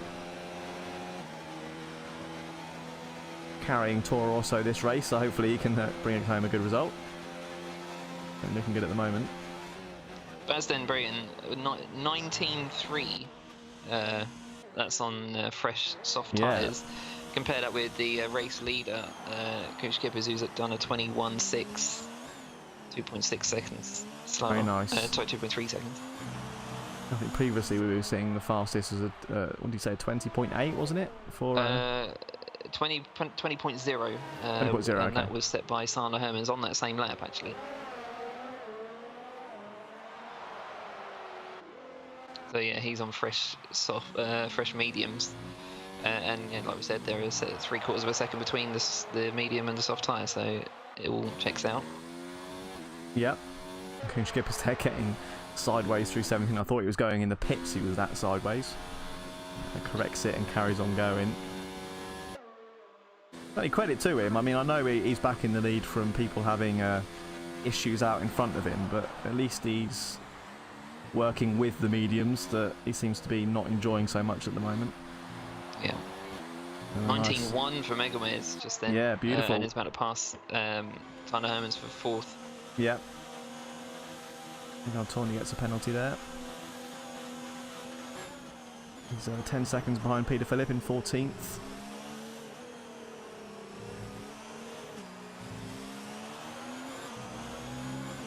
You almost get the feeling that for the likes of Miguel and some drivers outside of top 10, it's just about staying out of the wall at this point, because we've seen 3 big names in the championship, or the top 3 in fact.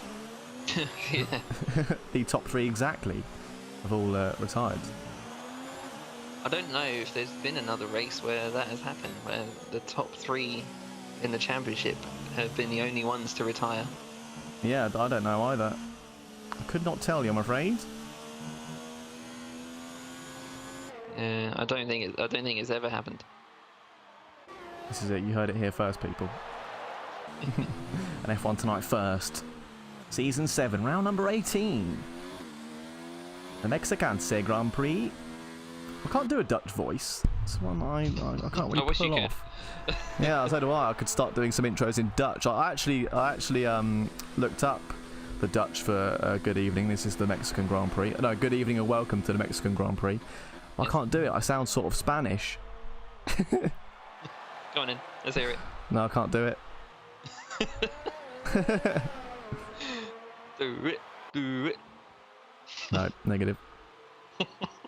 I think it's Guten Abend and Welkom by the Mexicaanse Grand Prix. Okay. I presume that wasn't bad. Pardon? So I presume that wasn't too bad. I did do German at school, so I should be able to pull off a bit of an accent similar to that. A part of the world. Wasn't too bad. I don't know if that was right though. Egomir's just set another fastest lap, an 18.8. Now he is really pushing Yeah, the really snot out of that car. Flying at the moment. Ari Kopp comes out the pits on some fresh softs, puts Peter Phillip and Deeper Vein, I believe, both of those guys getting past him. Well, he did that. Marcel Droning on fresh softs as well in P10. Other than that, though, it's all pretty, you know, slow going at the moment. Nice bit of space between most of the drivers.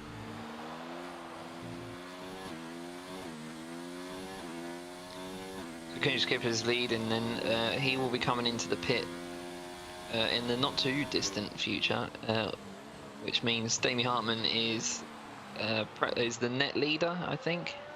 Yeah. This stage. Yeah, he wants a pit stop here. Is it about 20 seconds? Yes, about 20 seconds. Yeah, so he'll come out 16 seconds behind Damie.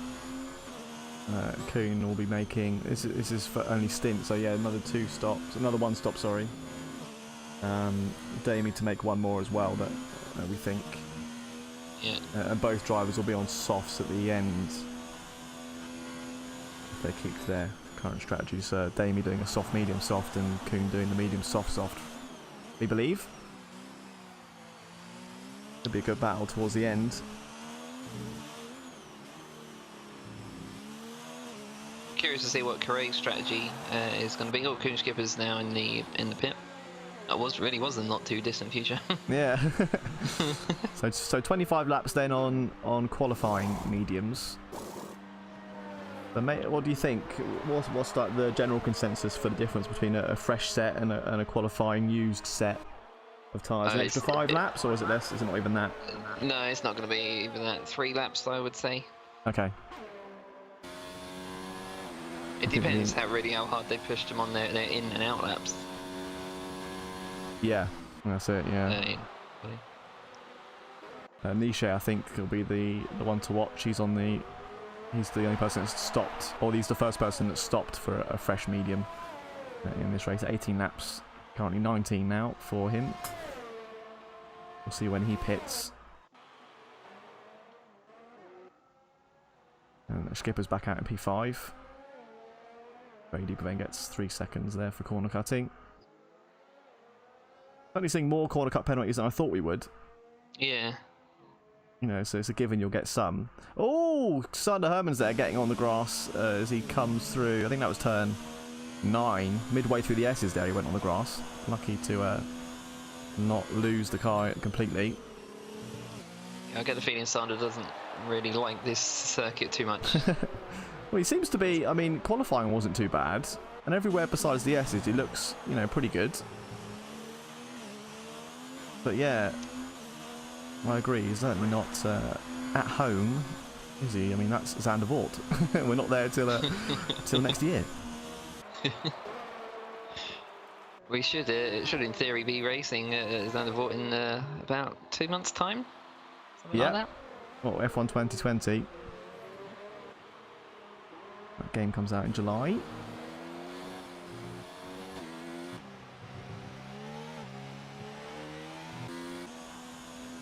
Let's have a look at the gap to the leader. 15.4 seconds to Damie Hartman from Skipper's in. Skipper's on another set of mediums, so he's going medium, soft then. Yeah. You would have thought it was going to be a slower strategy. There was another driver doing that same thing, wasn't there? It's Damie Harmon. I thought it wasn't Damie soft medium so far. Oh, no, Damie was on top. Oh, was it Boy? Was it Boy? Oh, I can't remember. Somebody was doing it. Angel. Angel, yes. Yellow in sector 3. There's a car off there. That's. Oh, is that great? Paul Quarre's gone round. No damage, so kept it out of the wall, which is good. So it cost him time to. Zander. Was he P2? He was P2, yeah. Wasn't he? Yeah, Aston was P3. So he's lost a place, but still on the podium for now. Got to monitor that gap now to Zander behind him. I can't see Skipper's strategy being quicker than Damie. I mean, he'll be on, I guess, fresher softs at the end, which might be a benefit. But he's got to stop again as well as Damie, hasn't he? So. Yeah. Zander with another 3-second penalty. Yeah, I don't know how many he's got now. Is that his third or fourth? No, it's third or second. That's the second. Zander Hermanos. Yeah, certainly closing up on Paul Quarre ahead of him. Go on, Paul. Keep it going, mate. Just further back down, Dronig's just glided past Maharjasingh under DRS. Or Maharjasingh really struggling with these tyres now. 21 lap old medium tyres, and yeah, just lighting them up on the exit of turn 3. It's just that's just one of many reasons I love commentating with you, Adrian. Is I switched the camera to that moment right as you then said, just to interrupt Daniel, they've just overtaken each. Perfect timing. Yeah, good job there, up to P9 for Marcel. On the same wavelength, me and you, Dan. Indeed, absolutely. Look at the fastest lap. Yeah, still Astanigo is. Oh, Niche getting very out of shape through turn 11, as we've seen many people do this race. I think we actually seen Niche go round once in the race at that corner already, so yeah, bit of risk there. I think Deepaway might have had a moment there because Ari Kopp just gone past him through the S's. Yeah, that was on the exit of the long S's. Yeah. Say del Lago.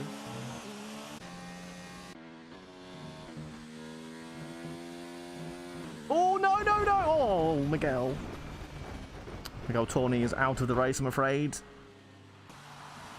Well, that's a full safety car now. Yeah, I'm not surprised on that one. That's pretty much on the track. Sorry for my shouting there. No! It's a shame. I do feel for Miguel. I mean, he turns up to all these races and just never really gets it together. You know, doesn't have things go his way. Yeah, I mean, he's not. He's not the only one that's made that same mistake this race. But yeah, can't disagree with you.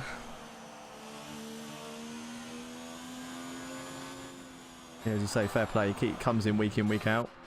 Yeah, he still turns up, doesn't he? So Kuhn Skipper's up to P2 there with Damien Hartman stopping, so that completes his.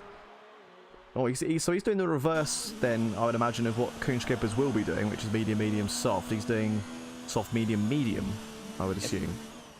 Zander Hermans is on the hard tyre. Ah, yes.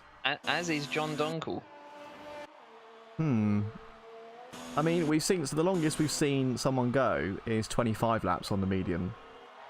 Yeah. I would assume you could stretch them, albeit with a bit of risk, to 31 laps, especially with safety car periods and with in less there. Less fuel in the car as well by that point. Yeah. So I feel like maybe the hard is a bit too extreme. Obviously, with Damie stopping as well. Sorry, Adrian. You're gonna. That's right. I was just gonna say with Damie stopping, that obviously negates his final stop and kind of pushes Kuhn Skippers to make a choice.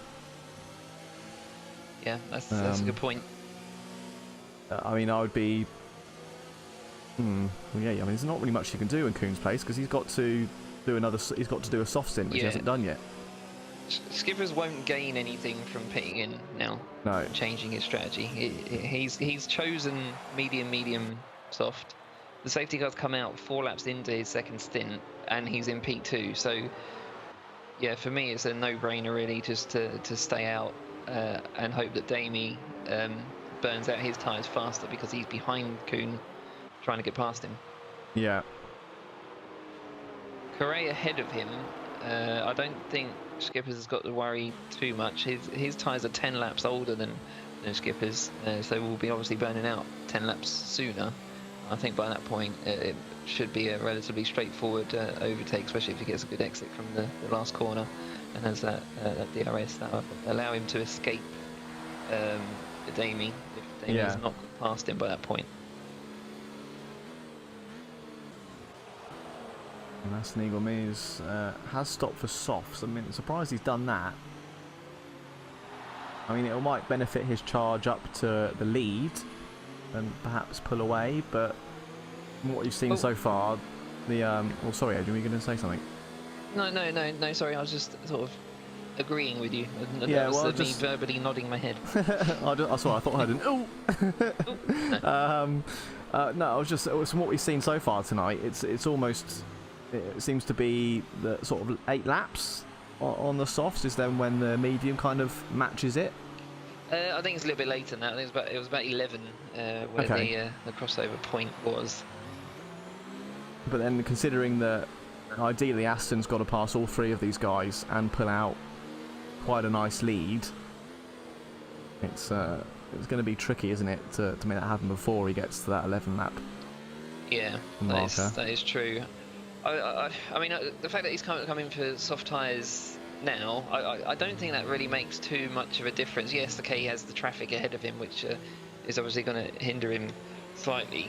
I would have definitely gone in for the medium tyre at this point, but yeah, you know, doing it the other way around, doing a soft to medium from 4th place with 40 laps to go, and everyone else ahead of you on harder tyres, regardless of their age, I don't think that's going to matter too much. I think he'll get away with that. He'll certainly be in with a shot of winning this race. You think winning as well, do you? Yeah. Because he's used the medium, hasn't he, Aston? He started on the medium, didn't he? So he can do another soft stint. Yeah.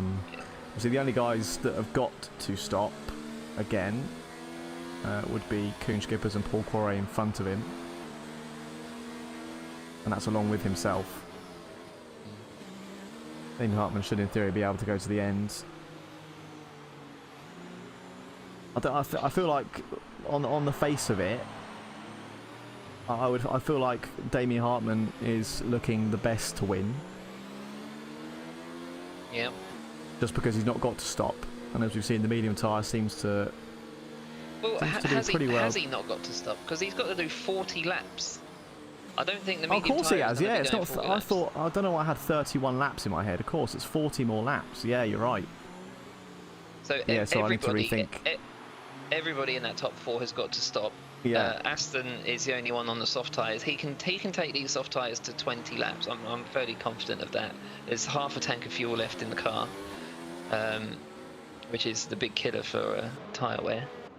Is the weight of the fuel, and then he's just got to do 20 laps again on soft tyre. I think that's going to give him a good shot at the win. Yeah, that's a very good point. Yeah, I in my head it was less than that, which obviously makes the hard runners a bit more, right now. Because I thought it was a lot less. And Zander Herman's actually opting to do another, go in again in the pits again. He's back out on the soft.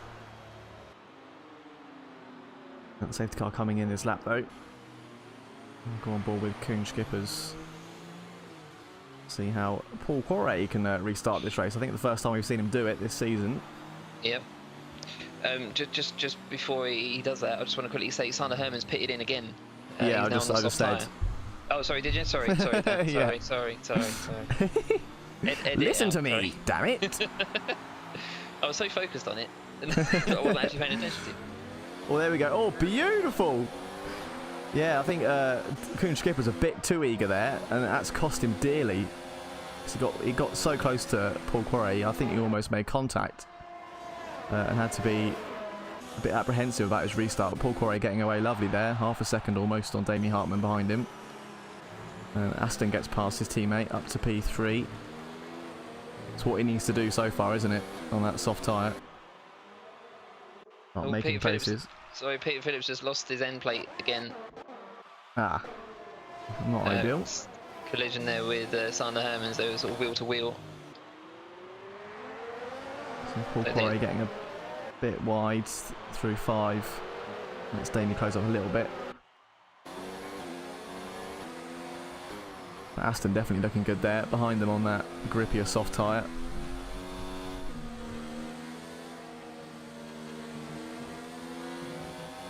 Oh, gets a 3-second plate. I think that's his first one though, isn't it? That first 3 seconds, yes, I think, for him. Yeah, I think so. I will confirm that. No, that's his second. Okay. Has Paul's got 2, or has he got any?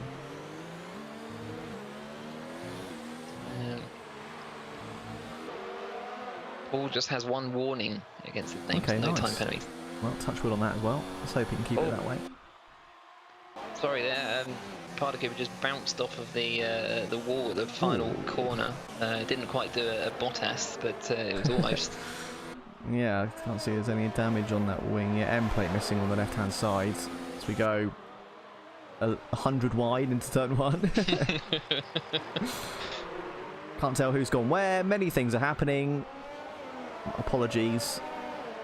My lack of competency here. Who's gone where then? I think Sander Hermans just made a place on Pardy Cooper thanks to that error. Basden Brain as well. I saw him moving up places at the end of that last lap, so I think he made some places up as well. John Doggles had to pit in. That was for a new wing. Okay. He was on the hard tyre. And now he's gone for the medium. Yeah, it's going to be tough because I struggle to believe that they'd make it to the end. Who knows? Renault off there through. Sorry, Adrian. Renault off there through turn 11. I think that was Peter Phillip. Drops to the back of the pack. DRS enabled then. Down the back straight. But no one's got it yet though.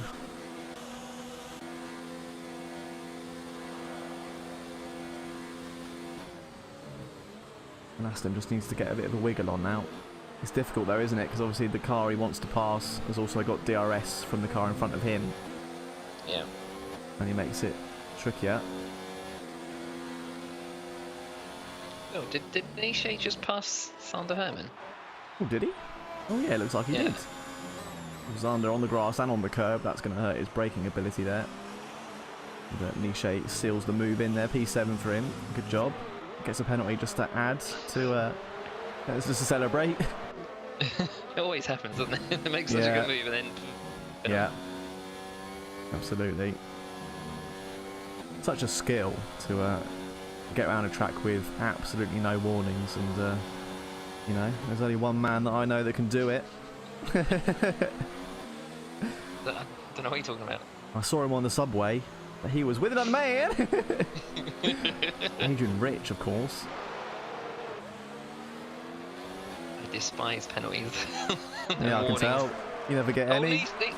Niche was absolutely sideways, just coming around the final corner, at literally 90 degrees. Still though, good job not to have lost too much to Sander Hermans, who he just passed. Still going to stick with him and get DRS again. Martin Pardy Cooper in the pits. See what he pops on. Surely for a replacement wing who's only done 5 laps on these medium tyres. Yeah. And so 35 laps to go. And soft tyres going on, so... Okay. So at this point in a race, strategy is a real sort of a dark art to me. Because in my head, I'm like, right, I've just got to put the tyre on that gets me right to the end now. I guess at the end of the day, there's still that part where I can put the fastest tyre on and be really quick. Yeah. But then you've got to be so quick that you can effectively make up a pit stop's worth of time. But it can be done. It can be done. You can get to a point in the race where the soft tyre becomes a full second faster than the medium tyre, and if the pit lane is fairly short, you know, it's only going to take sort of 15, 16 laps to make up the make up the gap. This is true. It's also a lot more fun to drive on soft tyres than anything else. Yeah.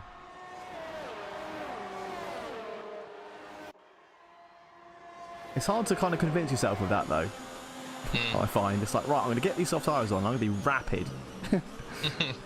Oh yeah, it takes a lot of input from the driver in terms of his own ability and confidence in his ability that he can make a tyre go as quick as it needs to go to make it work. But Damien Hartman, sorry, Adrian. Damien Hartman there up the inside of Paul Quarret in turn 4 takes the lead. Oh, it's for the lead. Indeed. Quarret's tyres starting to fall off a bit now. Yeah, 21 laps now, 25 the max we've seen tonight. These were from fresh though. We'll see what lap he comes in on. Interesting. He'll be under pressure now as well from skippers and indeed the other racing point, Egomez. Yeah, interesting that they've swapped again. I don't know if that was an overtake, an actual overtake, or if that was a swap. I'd presume not, because you'd want the car on with quicker tyre to be in front, surely. Yeah. But perhaps Aston had a mistake there and lost a place. I think Skippers does want to let his teammate pass, but he also doesn't want to lose too much time, so he's gonna probably wait until Egomez actually makes an attack on him and not defend it. I think that's probably the quickest way. Indeed, yeah. Aston Eagle, Kuhn Skipper's there, trying to take Paul Quarret's P2. Didn't quite make it, but good effort. He was really threatening him, wasn't he? Going up both sides like that. Oh, to the inside. Yeah, beautiful. Oh, that was a bit late. Oh, dearie me. I'll be clenched in that racing point if that were me. That is a proper racer's move, that. Yeah, that's Ricciardo-esque there. Yeah. Saw him do it almost exactly the same move on Vettel in 2016, I think it was, with all the lock-up included. I think no ABS actually being quite advantageous in those kind of situations. Sorry, Egomez has lost it. No! Yep, he's gone. Out the wall though, that's the main thing. He can keep going. Safe rejoin, of course, being the most important thing now, and he does a good job there. Down to P8. It's another one we've seen spin it at the S's. Yeah, same corner as well. It's a good thing Skippers did not let him past. Yeah, it might have been collected by him. Well, at the very least, he would have lost time. Yeah. Needlessly. Main thing is though, still P8, still in the points. Aston Brain though challenging Quarret into turn 1. Well, before that though, he makes the move with the DRS there. Well, Quarret comes back out the inside. Oh, there's a bit of contact, no damage. Great defence though from Quarret to make that through around the outside at turn 2. He's not getting bullied, is he? No. I mean, fair play. He's standing up to some big names in the F1 tonight world, as it were. I think he's becoming a big name Yeah, himself. I think you're right. So P4. So one more stop to make, and so he's done soft medium so far, hasn't he? We think, is that right for Paul? Yeah. Yes, that's right. Yeah. So yeah, maybe comes in lap 42 or something like that. He's got 29 laps to go.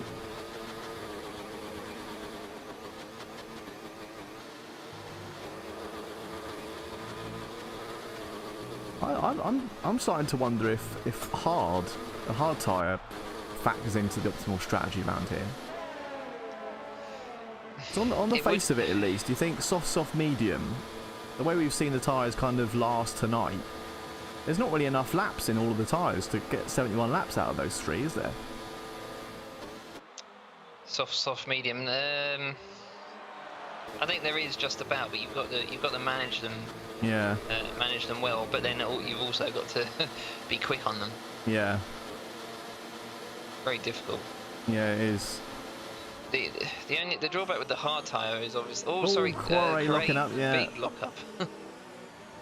nearly lost control there.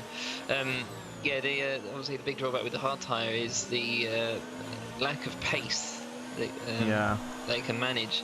I mean, they're 1.8, well, 1.6, I think, slower than the soft tyre, and it really doesn't take long for you know, the time to accumulate over the course of the race. What's the gap between the hard and the medium? Hard and the medium is about 0.8. Yeah, even then it's still a lot, isn't it?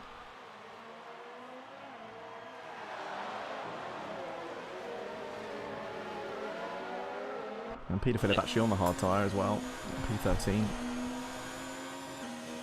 We've also got to take into account then that this track is actually quite short in terms of its lap time. Also, Herman's just passing Correa. Yeah. Let's see if Quarry can fight back. Don't think so. A bit too far away now.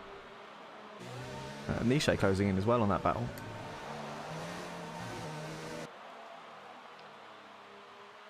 Yeah, sorry. Yeah, the lap time of the circuit is very short as well. So 1.8 seconds over a 1 minute 19 lap. That's quite a chunk of a lap. Yeah, yeah, definitely. Russell droning back out on some more softs. He's going out of tyres at this rate. I mean, that's not going to go to the end. So is that droning? Yeah. Yeah, that's got to be his last set of softs.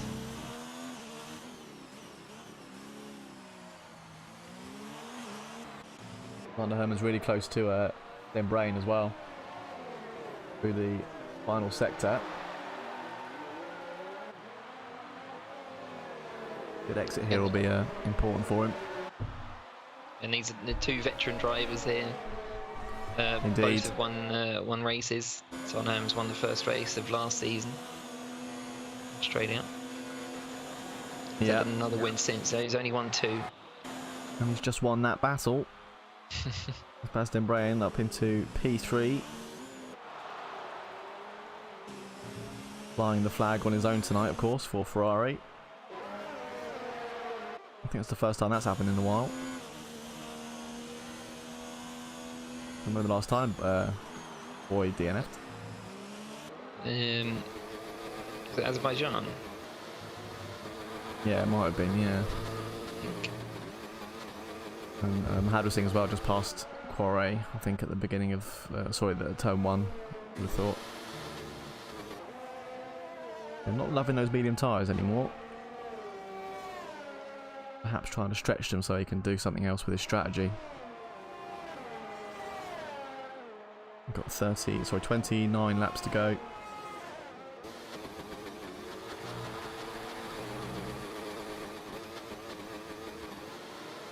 So another set of mediums maybe, but you'd have to argue, judging how he's looking now on 26 lap old mediums, he won't be very happy on 29 lap old mediums on the end of the race, if that's what he decides to do.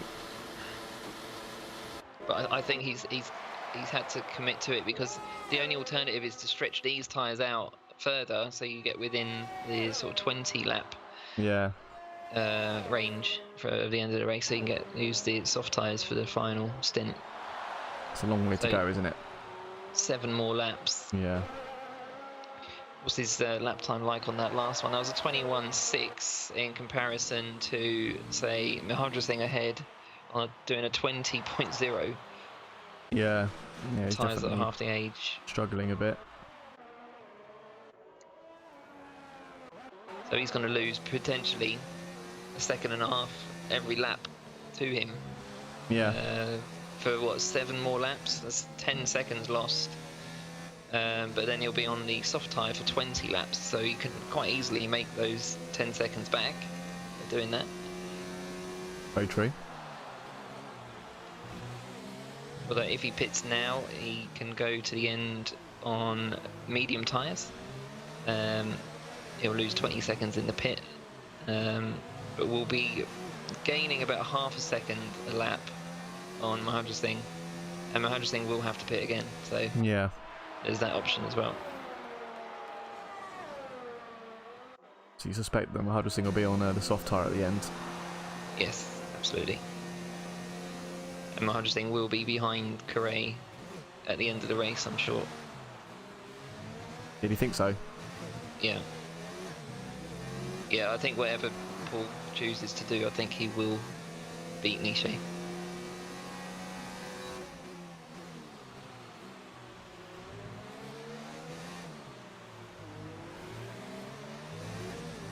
Yeah, Niche certainly taking the fight to Asden Brain in front of him. Just under half a second now to the Alfa Romeo.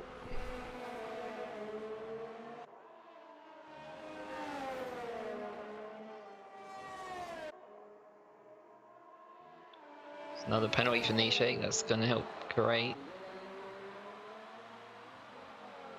Yeah, it definitely is. Yeah, penalties proving to be a bit more important than they normally are. Similar to Russia a couple of weeks ago. Just staying out of trouble can gain you quite a lot of time. It was a great final sector from Den Brain. Gained half a second on Hazzah in that sector alone.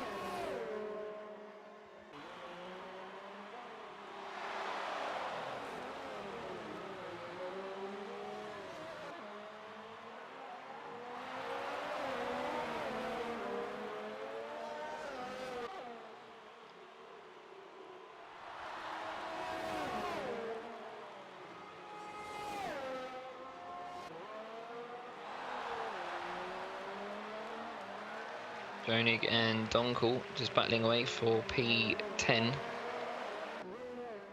Yeah, Droning makes the move. See, the beauty of this first sector is you get that DRS as well, just to kind of congratulate you for making the move. So you can help pull away from the person you just passed, and at the same time save a bit of DRS as well. A win-win if you can get past them. Yeah, it does seem a bit sort of counterintuitive, doesn't it? You can be ahead of the driver at that point and have DRS. Yeah. I guess the idea when they kind of put that in place was just to continue the battle if they can't make it at turn 1. Obviously, in practice, as Marcel gets past the Brady Vane as well.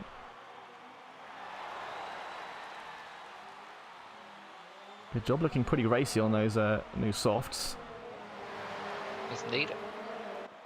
It's P9 now. I bet Nisha's getting sick of... Sorry, Adrian.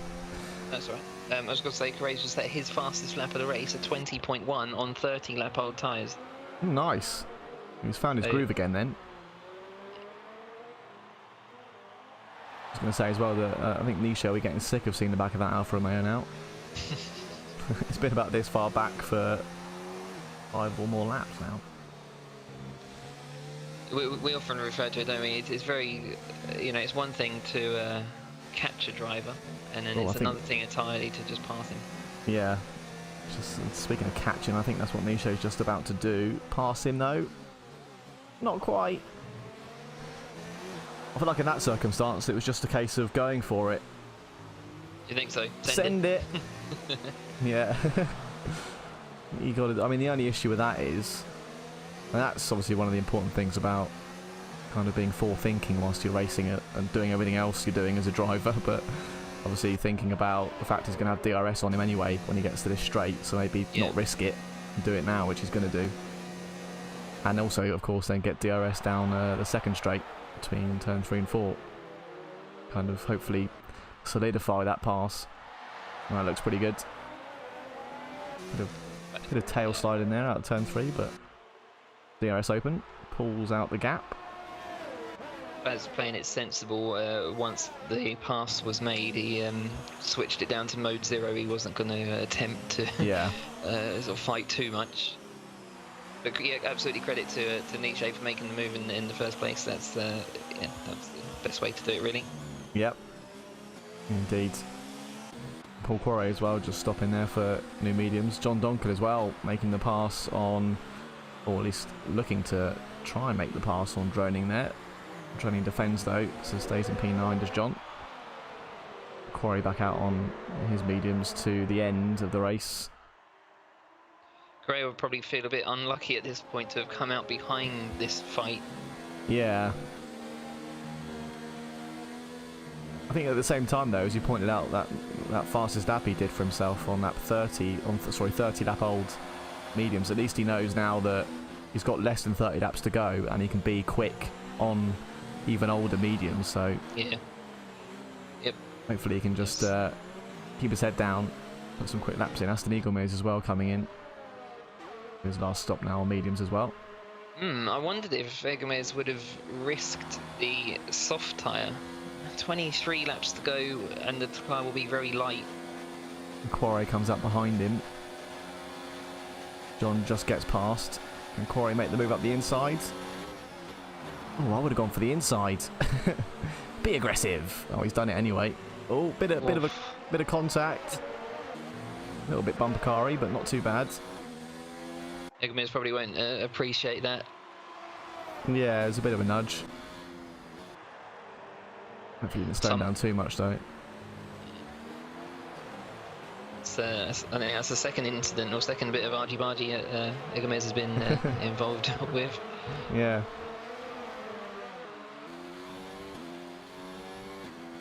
Been on both ends of it, I would say. Indeed.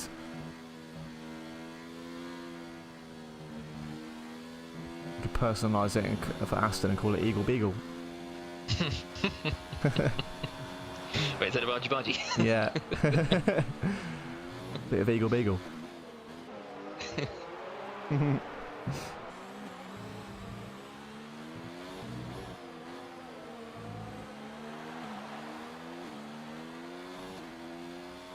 Quarry pulling a nice gap though, regardless of that little nudge he had during the move. I don't think it slowed Aston down that much, so that is just general pace there for Paul. Gets past John as well down the main straight. Into turn 1. And Herman's another penalty for him. I think that's number 3 now, isn't it? Or 4? Yeah. Yeah.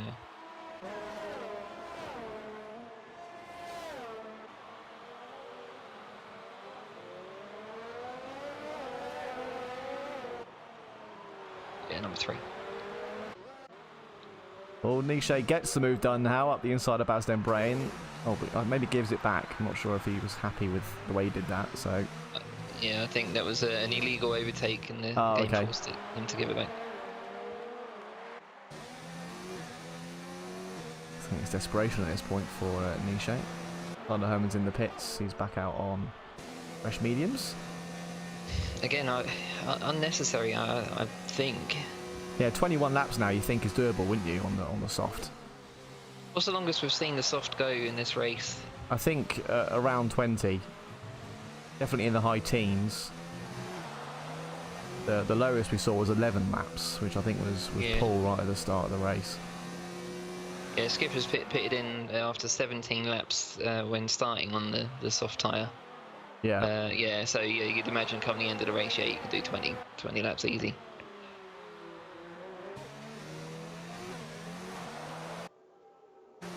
Yeah, of all the cars on the track, or just in this game in general, the McLaren definitely gets the dirtiest during a race. You notice that on the front wing, it's just covered in filth. Filth.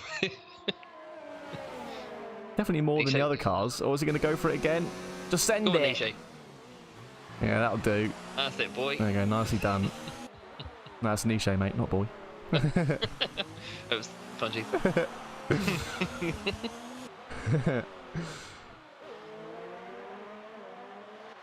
A nice exit as well from Niche after making that move. Oh, it's like Baz taking the scenic route there. He mirrored Denbrain's exit from the previous lap. Yeah. That was exactly what he did. Oh, buddy, look at the speed difference though. DRS and mode 4. Need to defend. Well, Niche, don't take no. Yeah, look at that. Nicely done. That's a hard to do as well, is put your car right in front of them through turn 2. Yep. Especially after you've gone side by side after turn 1. That was a good effort there, but Baz gets it done again with DRS through between turns 3 and 4. Maybe Hartman gets a 3-second penalty there. That's how many has he got now? Has many, has he? Is that his first? That might be Damie's first one. Yeah, he's had 2 warnings for ages. Oh no, he's had 2 penalties. He had a penalty on lap 48. That was his 3rd warning, and then got 3 warnings in the last 2 laps for his 2nd penalty. Right, okay. Oh, John Donkin and Aston Eagle is sort of coming to a blows there. I don't know, I'm tempted to say maybe it was a bit last-ditch attempt from John there through turn 6, but still, as Alonso says, always you have to leave the space. All the time we have to leave the space. And we'll have to wait and see if Aston apologises for that one later. I apologise. Yeah, sort of a half spin there for John. Who else just made a move? I just saw someone else pass. Was that Niche back past Baz? And has Niche got the DRS? Yep. So he can seal the deal on that pass, hopefully, and maintain it for the rest of this lap. I have a sneaky suspicion that Damie is waiting for Skippers to pit in first, and then he will come in on the next lap. It just almost kind of set in stone that P1, hopefully, for him. Yeah. Look at the gap, see what everyone's got. So Baz, the closest really to being within a pit stop window of Damie.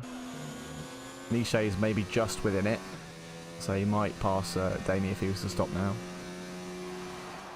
But other than that, it's only the top 4 really that can have an effect on Damie's pit stops. Or final stop, I should say.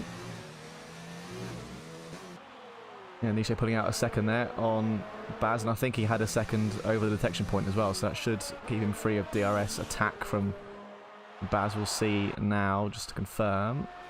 Yep, no DRS for the Alfa Romeo. Running mode 0 as well down the main straight.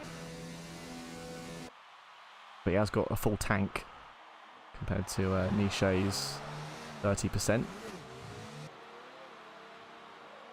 Did what you need to do though, didn't he? Made the pass work before the end of sector 1, and then he nailed together a good 2 and 3 just to pull out a nice gap on Baz. Yep, that was exactly the way to do it. Absolutely. Much easier said than done though, but Niche did a good job there to make it work. I told you, Niche is no slouch. Absolutely. 13th in the championship, was on 31 points. But yeah, absolutely not a reflection of his talent, as we're seeing here. Yep, could not agree more.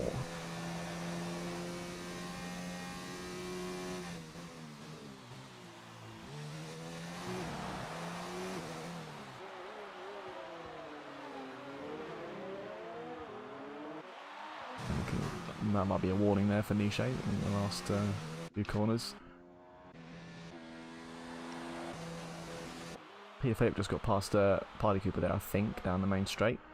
Party Cooper was in the pit. Oh, okay. Oh, he's got old mediums on.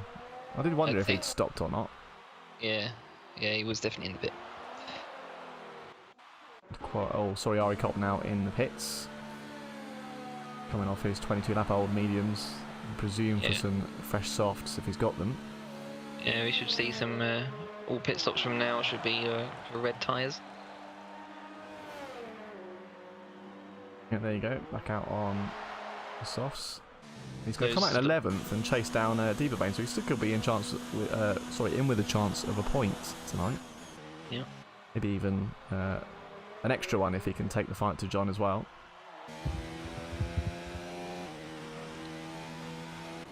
I mean, maybe even John and Berry will both pit again. Again, their mediums are fairly old with just under 20 laps to go. Looks like the mechanics have had to put the tyres that Kopp started this race back on the car. Cool. 1 lap old. One lap old soft tyres. Remember, he came in for a replacement wing after that first lap. These are now the original tyres back on the car. Mm-hmm.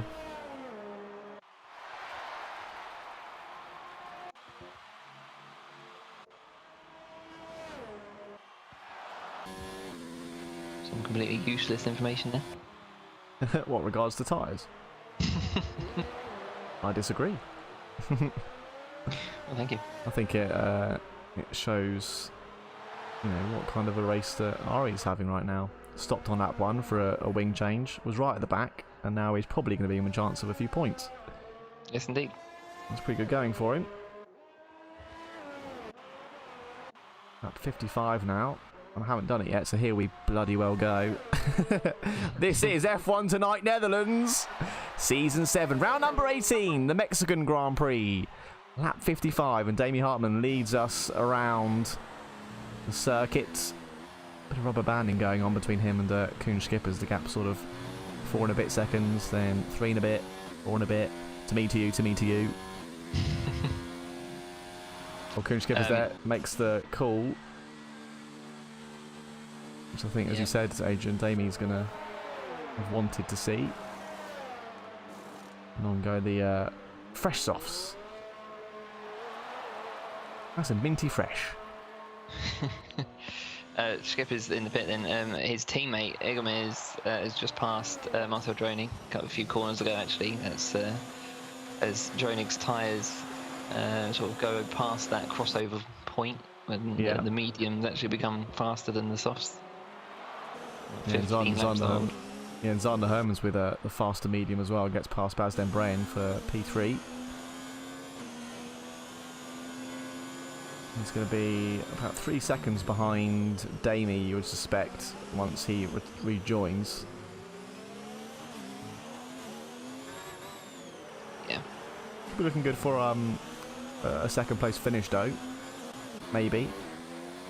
Koen Schippers obviously behind him on fresh softs, though, so you suspect he's going to get pretty close to the Ferrari at some point.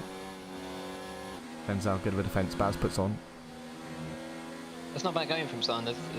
Damien Hartman now in the pit, and so there he goes. After Schippers, as we Keep an eye suspected. Yeah, we'll keep an eye on him. Sorry, Schippers has just dived past Den Breyen. Oh, He nice. sent it into a 10-12. He licked the stamp and sent it. Beautiful. That's P4 then. There's Damien Hartman. Is it pit exit? Let's see how good of an outlap that was for Schippers. Where are we going to be?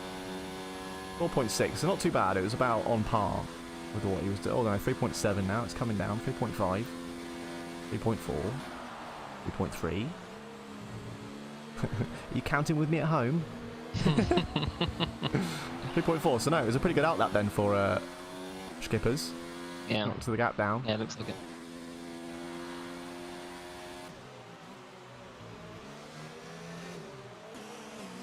Unfortunately for Schippers, he's got 2 cars between him and the leader. He does, yeah. One's got a pit though, which is a bit of a saving grace, if you like. Yeah. Zander Hermans though, it came out a lot closer. Oh, sorry, Damien Hartman came out a lot closer in front of Zander than I thought they would. Under 2 seconds. I thought it was going to be about 3 seconds.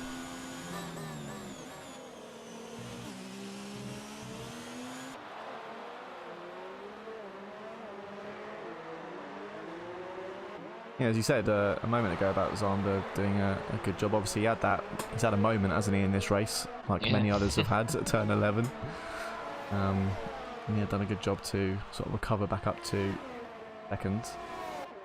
If Koen Schippers can get past Nisha, Oh, a bit on the grass. That was I probably would have gone the other side, but yeah, moved on. Why not?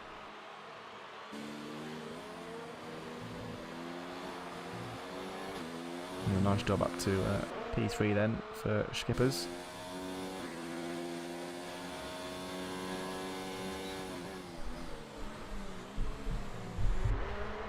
Just bang my head on the mic. Donk. Just to confirm, Schippers and Damien Hartman both have the same number of penalties. They both got 6 seconds of penalties. Okay.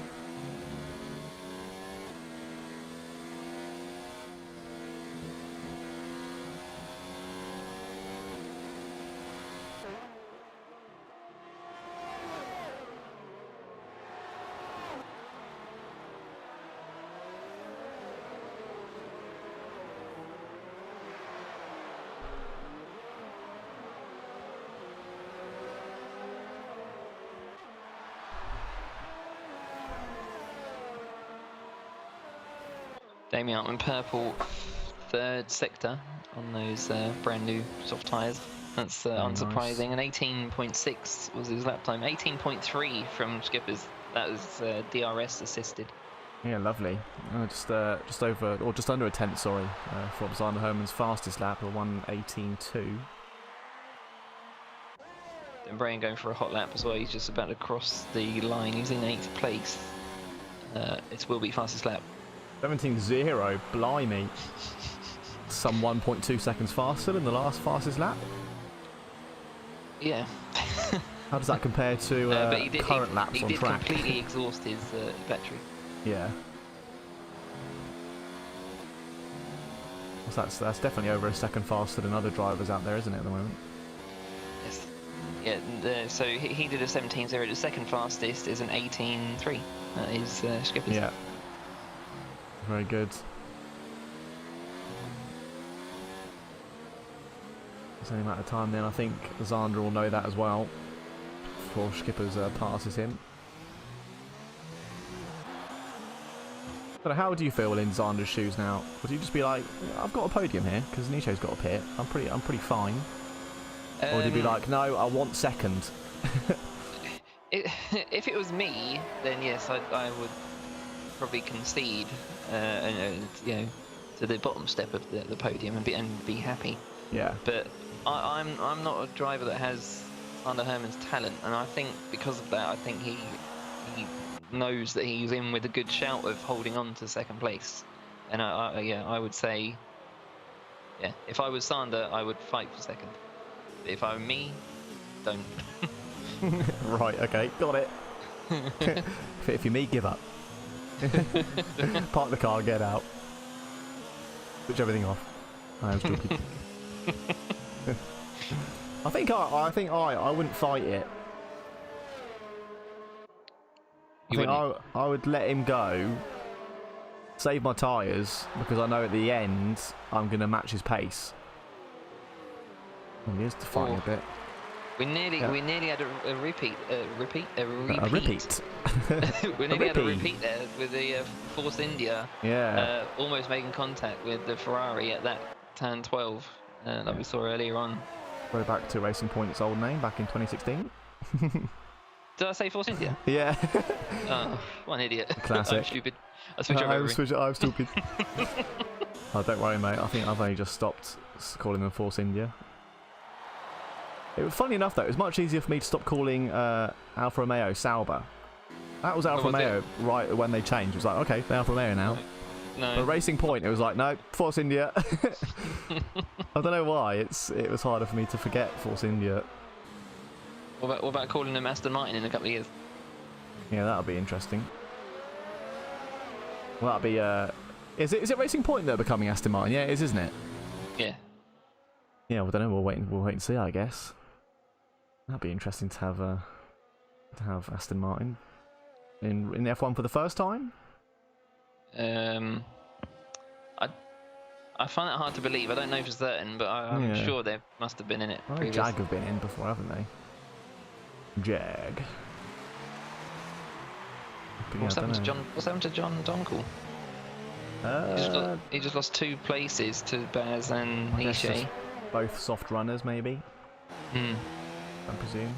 Perhaps you just let them by. Don't really fight them. I don't know. 27.5 mediums, so definitely not at their peak anymore. Those must be horrible to drive on, and knowing that he's still got 9 more laps to do on them. Yeah. Can he afford to pit in? Not really.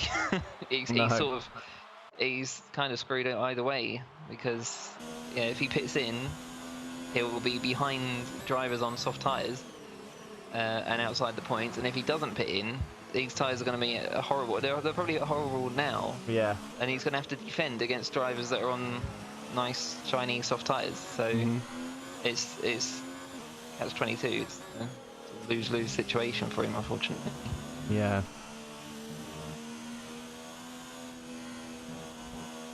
And there we go, Ari, as we said, back up into the points. Yes. 2 points for him, so that'll be up to 41. Go on, Ari.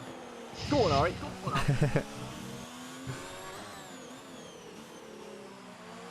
And obviously, Guido Urshan on 49 in P10. Guido Urshan? Right? You Is it mean 40?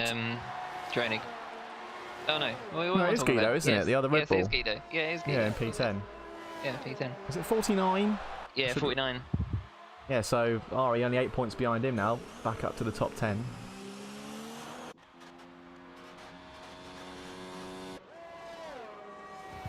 That's what it takes, isn't it? Just a few points. Yeah, just got to finish.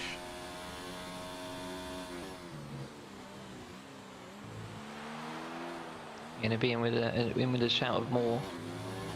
Yeah. John Donko in the pit then. He's decided he's not going to bother doing that, driving on these stupid things. Sod that.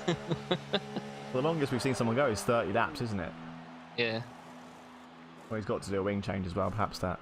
Why has he got to do a wing change? Both end plates were still on it. I don't know. Maybe It might have been a tiny bit damage, and he might have practicing. selected yes. Yeah, maybe. Penalty for Martin Pardy Cooper there. Back out into 11th. Brady Pavane, the next car up for John Donkel, so perhaps a point still on offer. 8 seconds behind him. That's Peter Renault Phillip. way off track. That is Peter Phillip. But how's he that position where he was there? That was like guaranteed wall. How's he managed that? Well, fair play, sir.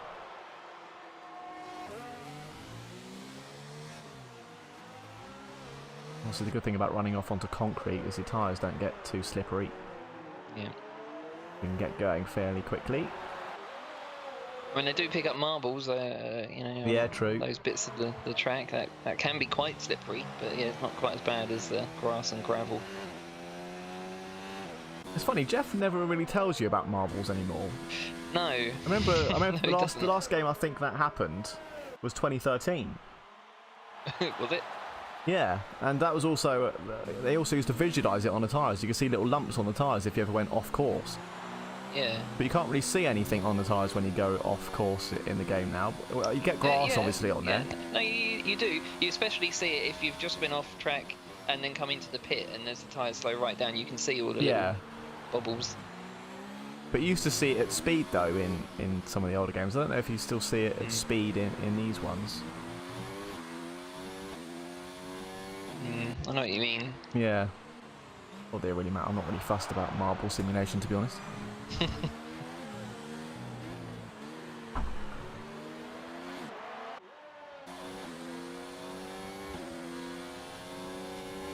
Marble simulation. Dear Codemasters, please improve your marble simulation. We haven't got a marble simulator.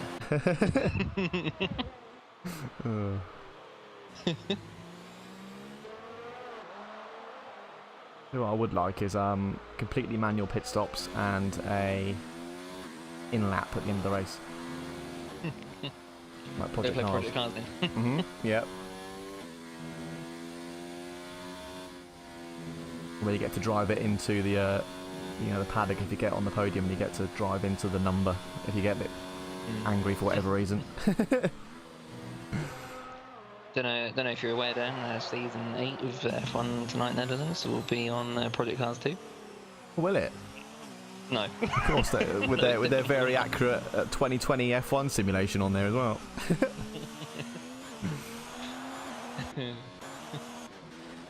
Poor Quarry starting to close up on Aston Eagle Miz now. Or P4. Another good race for Quarry though, regardless of if he gets this place from Aston or if he stays in P5. Yeah. It's another nice chunk of 10 points like he got last week. It has been an impressive performance from Quarry. He's battled with some big names, as you said. He held off Devin Brain, and he's managed to sort of establish himself really in this race. He wasn't going to be bullied, or he wasn't going to give up his position on track for anyone. No, absolutely not. Led the Grand Prix, of course. Yes, indeed.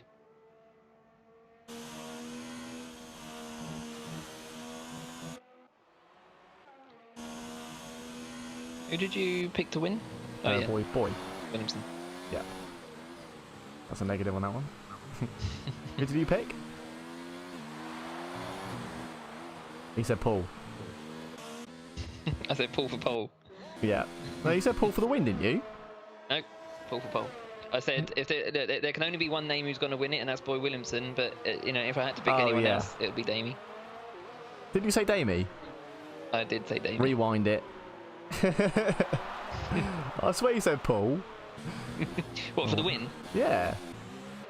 I thought you said Paul's really impressed me, so I'm gonna. I think it's Boy, but I'm gonna give you Paul. Well, fair play to pick Damie anyway. Good work. Be nice to have one of us back on form for picking winners. Remember the last time we got it right?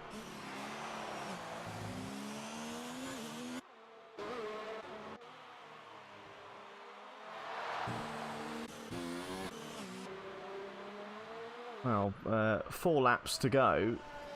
5 including the one we're on currently. 3 seconds between Zander and Skippers. And his tyres will be at their sort of peak performance, or at their limit. So we'll see if Zander can start to reel him in now with the overlap.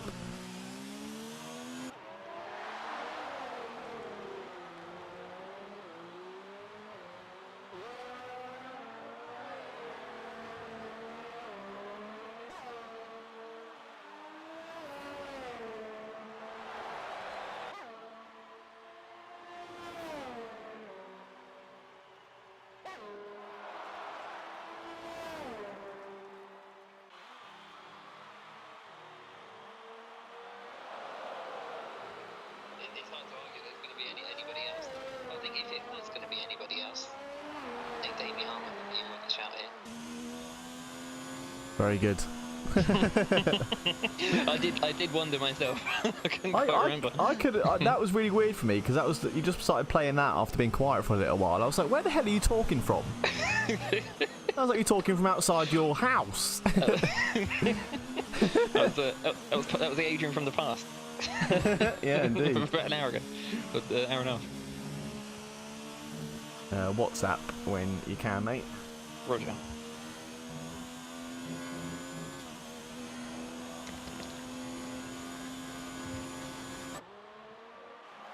Zander still not really reeling in. Oh, Martin Party Cooper's gone. Where's he lost out? Oh, turn 5. Oh, what a shame. We lost he's a Martin there. Virtual safety car deployed. I'll say get a full safety car at this point, and that's it. Yeah. The race over. I wonder if the game won't let a safety car come out with only 2 laps to go. It lets it come out with 3 laps to go. 3 full laps. Right. And then it releases you with 1 lap left. Yeah, it will go in with 1 racing lap left, yeah. Yeah. Well, Coon Skipper's a 5-second penalty there for exceeding track limits. I'm wondering where people are going to end up now. I think Zander's still safe. He's got about 9 seconds of penalties, hasn't he? Maybe 12 max, so he's still going to be safe from Aston behind him. Coon Skipper's though he will be as well, I think. I don't think he's got any more than Zander, but I could be wrong. That 5 seconds might have put him up there a bit. And Damie's got 1, or is he still on that 1 warning? No, Damie's got 2 penalties. Oh, okay. Oh. Okay, well no, he should be safe. He will be safe from Skippers. 2 laps to go then. Damie still leads the race, 5.1 seconds ahead of Coon Skippers in the racing point behind him. John Donkin about to pass Deeper Vein there. Bit of on the grass action. All the drivers getting their rallycross practice in tonight. Up to P10 for the Toro Rosso.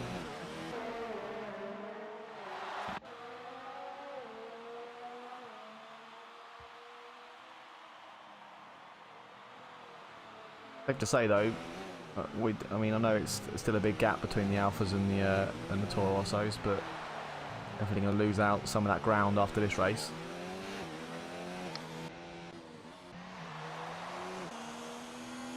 We've got 8 and 25. I don't think he's got the fastest lap, has he? No. 33 points. The Alfa Romeo team tonight.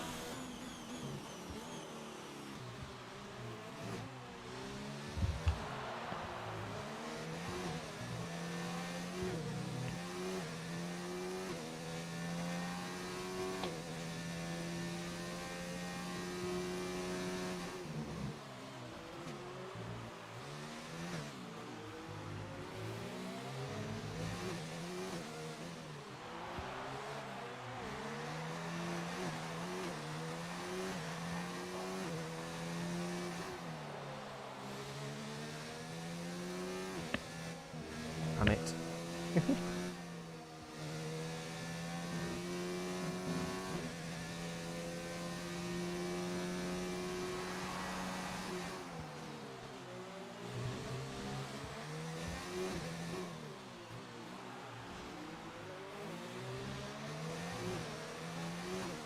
Where is Damien Hartman on track? This is the final lap of the final race, lap. just coming around the long S's. Indeed. SA double Argo. Indeed, indeed. Into the S's. Is an SA what you call like a bloke, like a gringo? Like a you know, friend. Hey, SA! That's SA with two S's, I think. Yeah. Enough Spanish though. We've got our race leader. There goes the confetti cannons inside this awesome stadium section of this circuit. He's driven a great race tonight. Comes round the final corner. And Damien Hartman wins the Mexican Grand Prix. Lovely jubbly, sir. Kuhn Skippers comes home second for now. Finishes 12 seconds behind the end, so that's an extra 7 seconds. Zander Hermans in third. So there's the podium confirmed, we think. Wait for Aston, I'm pretty sure that's your top three. Kuhn Skippers and Zander Hermans on the podium there. Great job to those guys as well. And Aston Eagle is round the turn 17 for the final time tonight. And P4 for him. Another strong drive from the two racing points. Paul Poiret as well, doing another good job. He finishes P5. Only under a second behind as well from penalty, so he's so close to P4. Yeah. Baz Dembrain comes home sixth in the end. Brilliant job from him, nice goods. Both Alfa Romeos really seem to be back on form again tonight. Michel Hard was seeing P7. Oh, no drops to P9 in the end. So Marcel Droning finishes fourth. Ari Kopp P8. Lovely 4 points for him and the Williams team.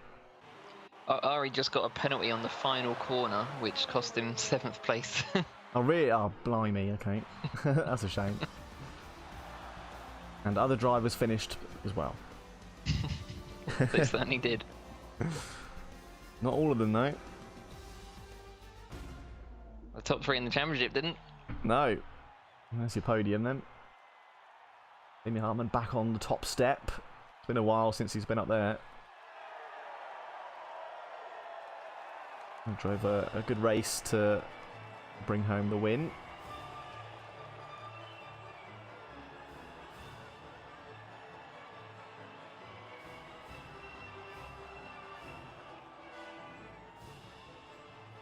I'll see if you could control the podium celebration yourself. There we go then, Damien Hartman's your winner, Kuhn Skippers in second place, and Zander Hermans rounds off the podium in P3. We got up to Ari Kopp in 8th, Nisha Mad was seeing P9, Brady Bavane rounded out the top 10. John Donkel just outside in the end, couldn't quite make back that 1 point. I think penalties might have factored into his fall down to 11th. Peter Phillip, P12, and then your non-finishers, Martin Pardy Cooper, Miguel Torney, Boy Williamson, Sildovit, and Nicky Visser, all failing to finish this race. And there we go, another round completo, and we've agreed the man with driver of the day this evening, Mr. Ari Kopp. Congratulations to him. He drove a very good race. Wing damage, pitted on lap 1. And got himself back up to P8. Nice, fine 4 points for the Williams team there. Did very well. He did indeed. It was a brilliant drive from him, and he did not give up. He certainly didn't. No, he kept going all the way, even with a stop at the end, and still managed to bring it back up into the points. So yeah, did a very good job. But a number of good races as always amongst the field, and as we mentioned, it's good to see Alfa Romeo back up in fighting form. That's right. Again, taking the fights back to the rest of the grid. Both. Sorry, before you move on from that, both Alfa Romeo drivers did it exceptionally well. Obviously, with Damie winning the race, putting him sort of back pretty much where he belongs, at the front of the pack. But Baz Den Brain as well started 16th and finished 6th, and got no penalties as well. Yeah, so really good job to him. You could almost give driver of the days to many drivers tonight. Yeah, it's a difficult one to call, to be fair, but we gave it to Ari for his sort of determination, and very deserved of it as well. Also worth mentioning that now with Damie having that result and still a bit not finishing, it certainly closes up their championship gap. I think it was 134 for Damie, so he's now up to 159 versus 185 for Silde Witt. So in the sort of intro, I think we kind of wrote off Baz Den Brain and Damie from sort of closing up on the top 3, but there you go. Just shows what a race can do, and certainly in constructors things would have been jumbled up a little. We are, of course, back next week, Thursday 2nd of July at 7:30 p.m. English time, or over in Europe 8:30 p.m. And back, of course, for round 19 at the United States Grand Prix, and it's going to be a pretty good one, I reckon. Boogity, boogity, boogity! Can't wait. Just a load of American accents and cowboy hats. It's going to be fantastic. He can taste the podium. He can taste the podium. There'll be a lot of that. He can taste the pole. You missed out from the American Grand Prix last season, didn't you? Yeah, I did. Yeah, I think it was my birthday. Yeah. So I will definitely be there. Will we both be there next week, next Thursday?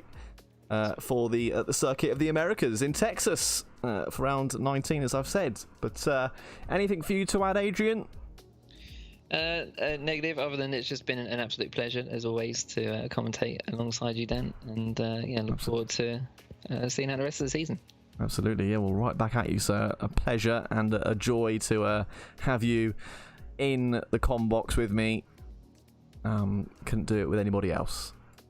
And I think with all of that said, as always, the favourite part of the show, our little send-offs, here we go. It's a huzzah from me. And it's goodbye from me. Goodbye.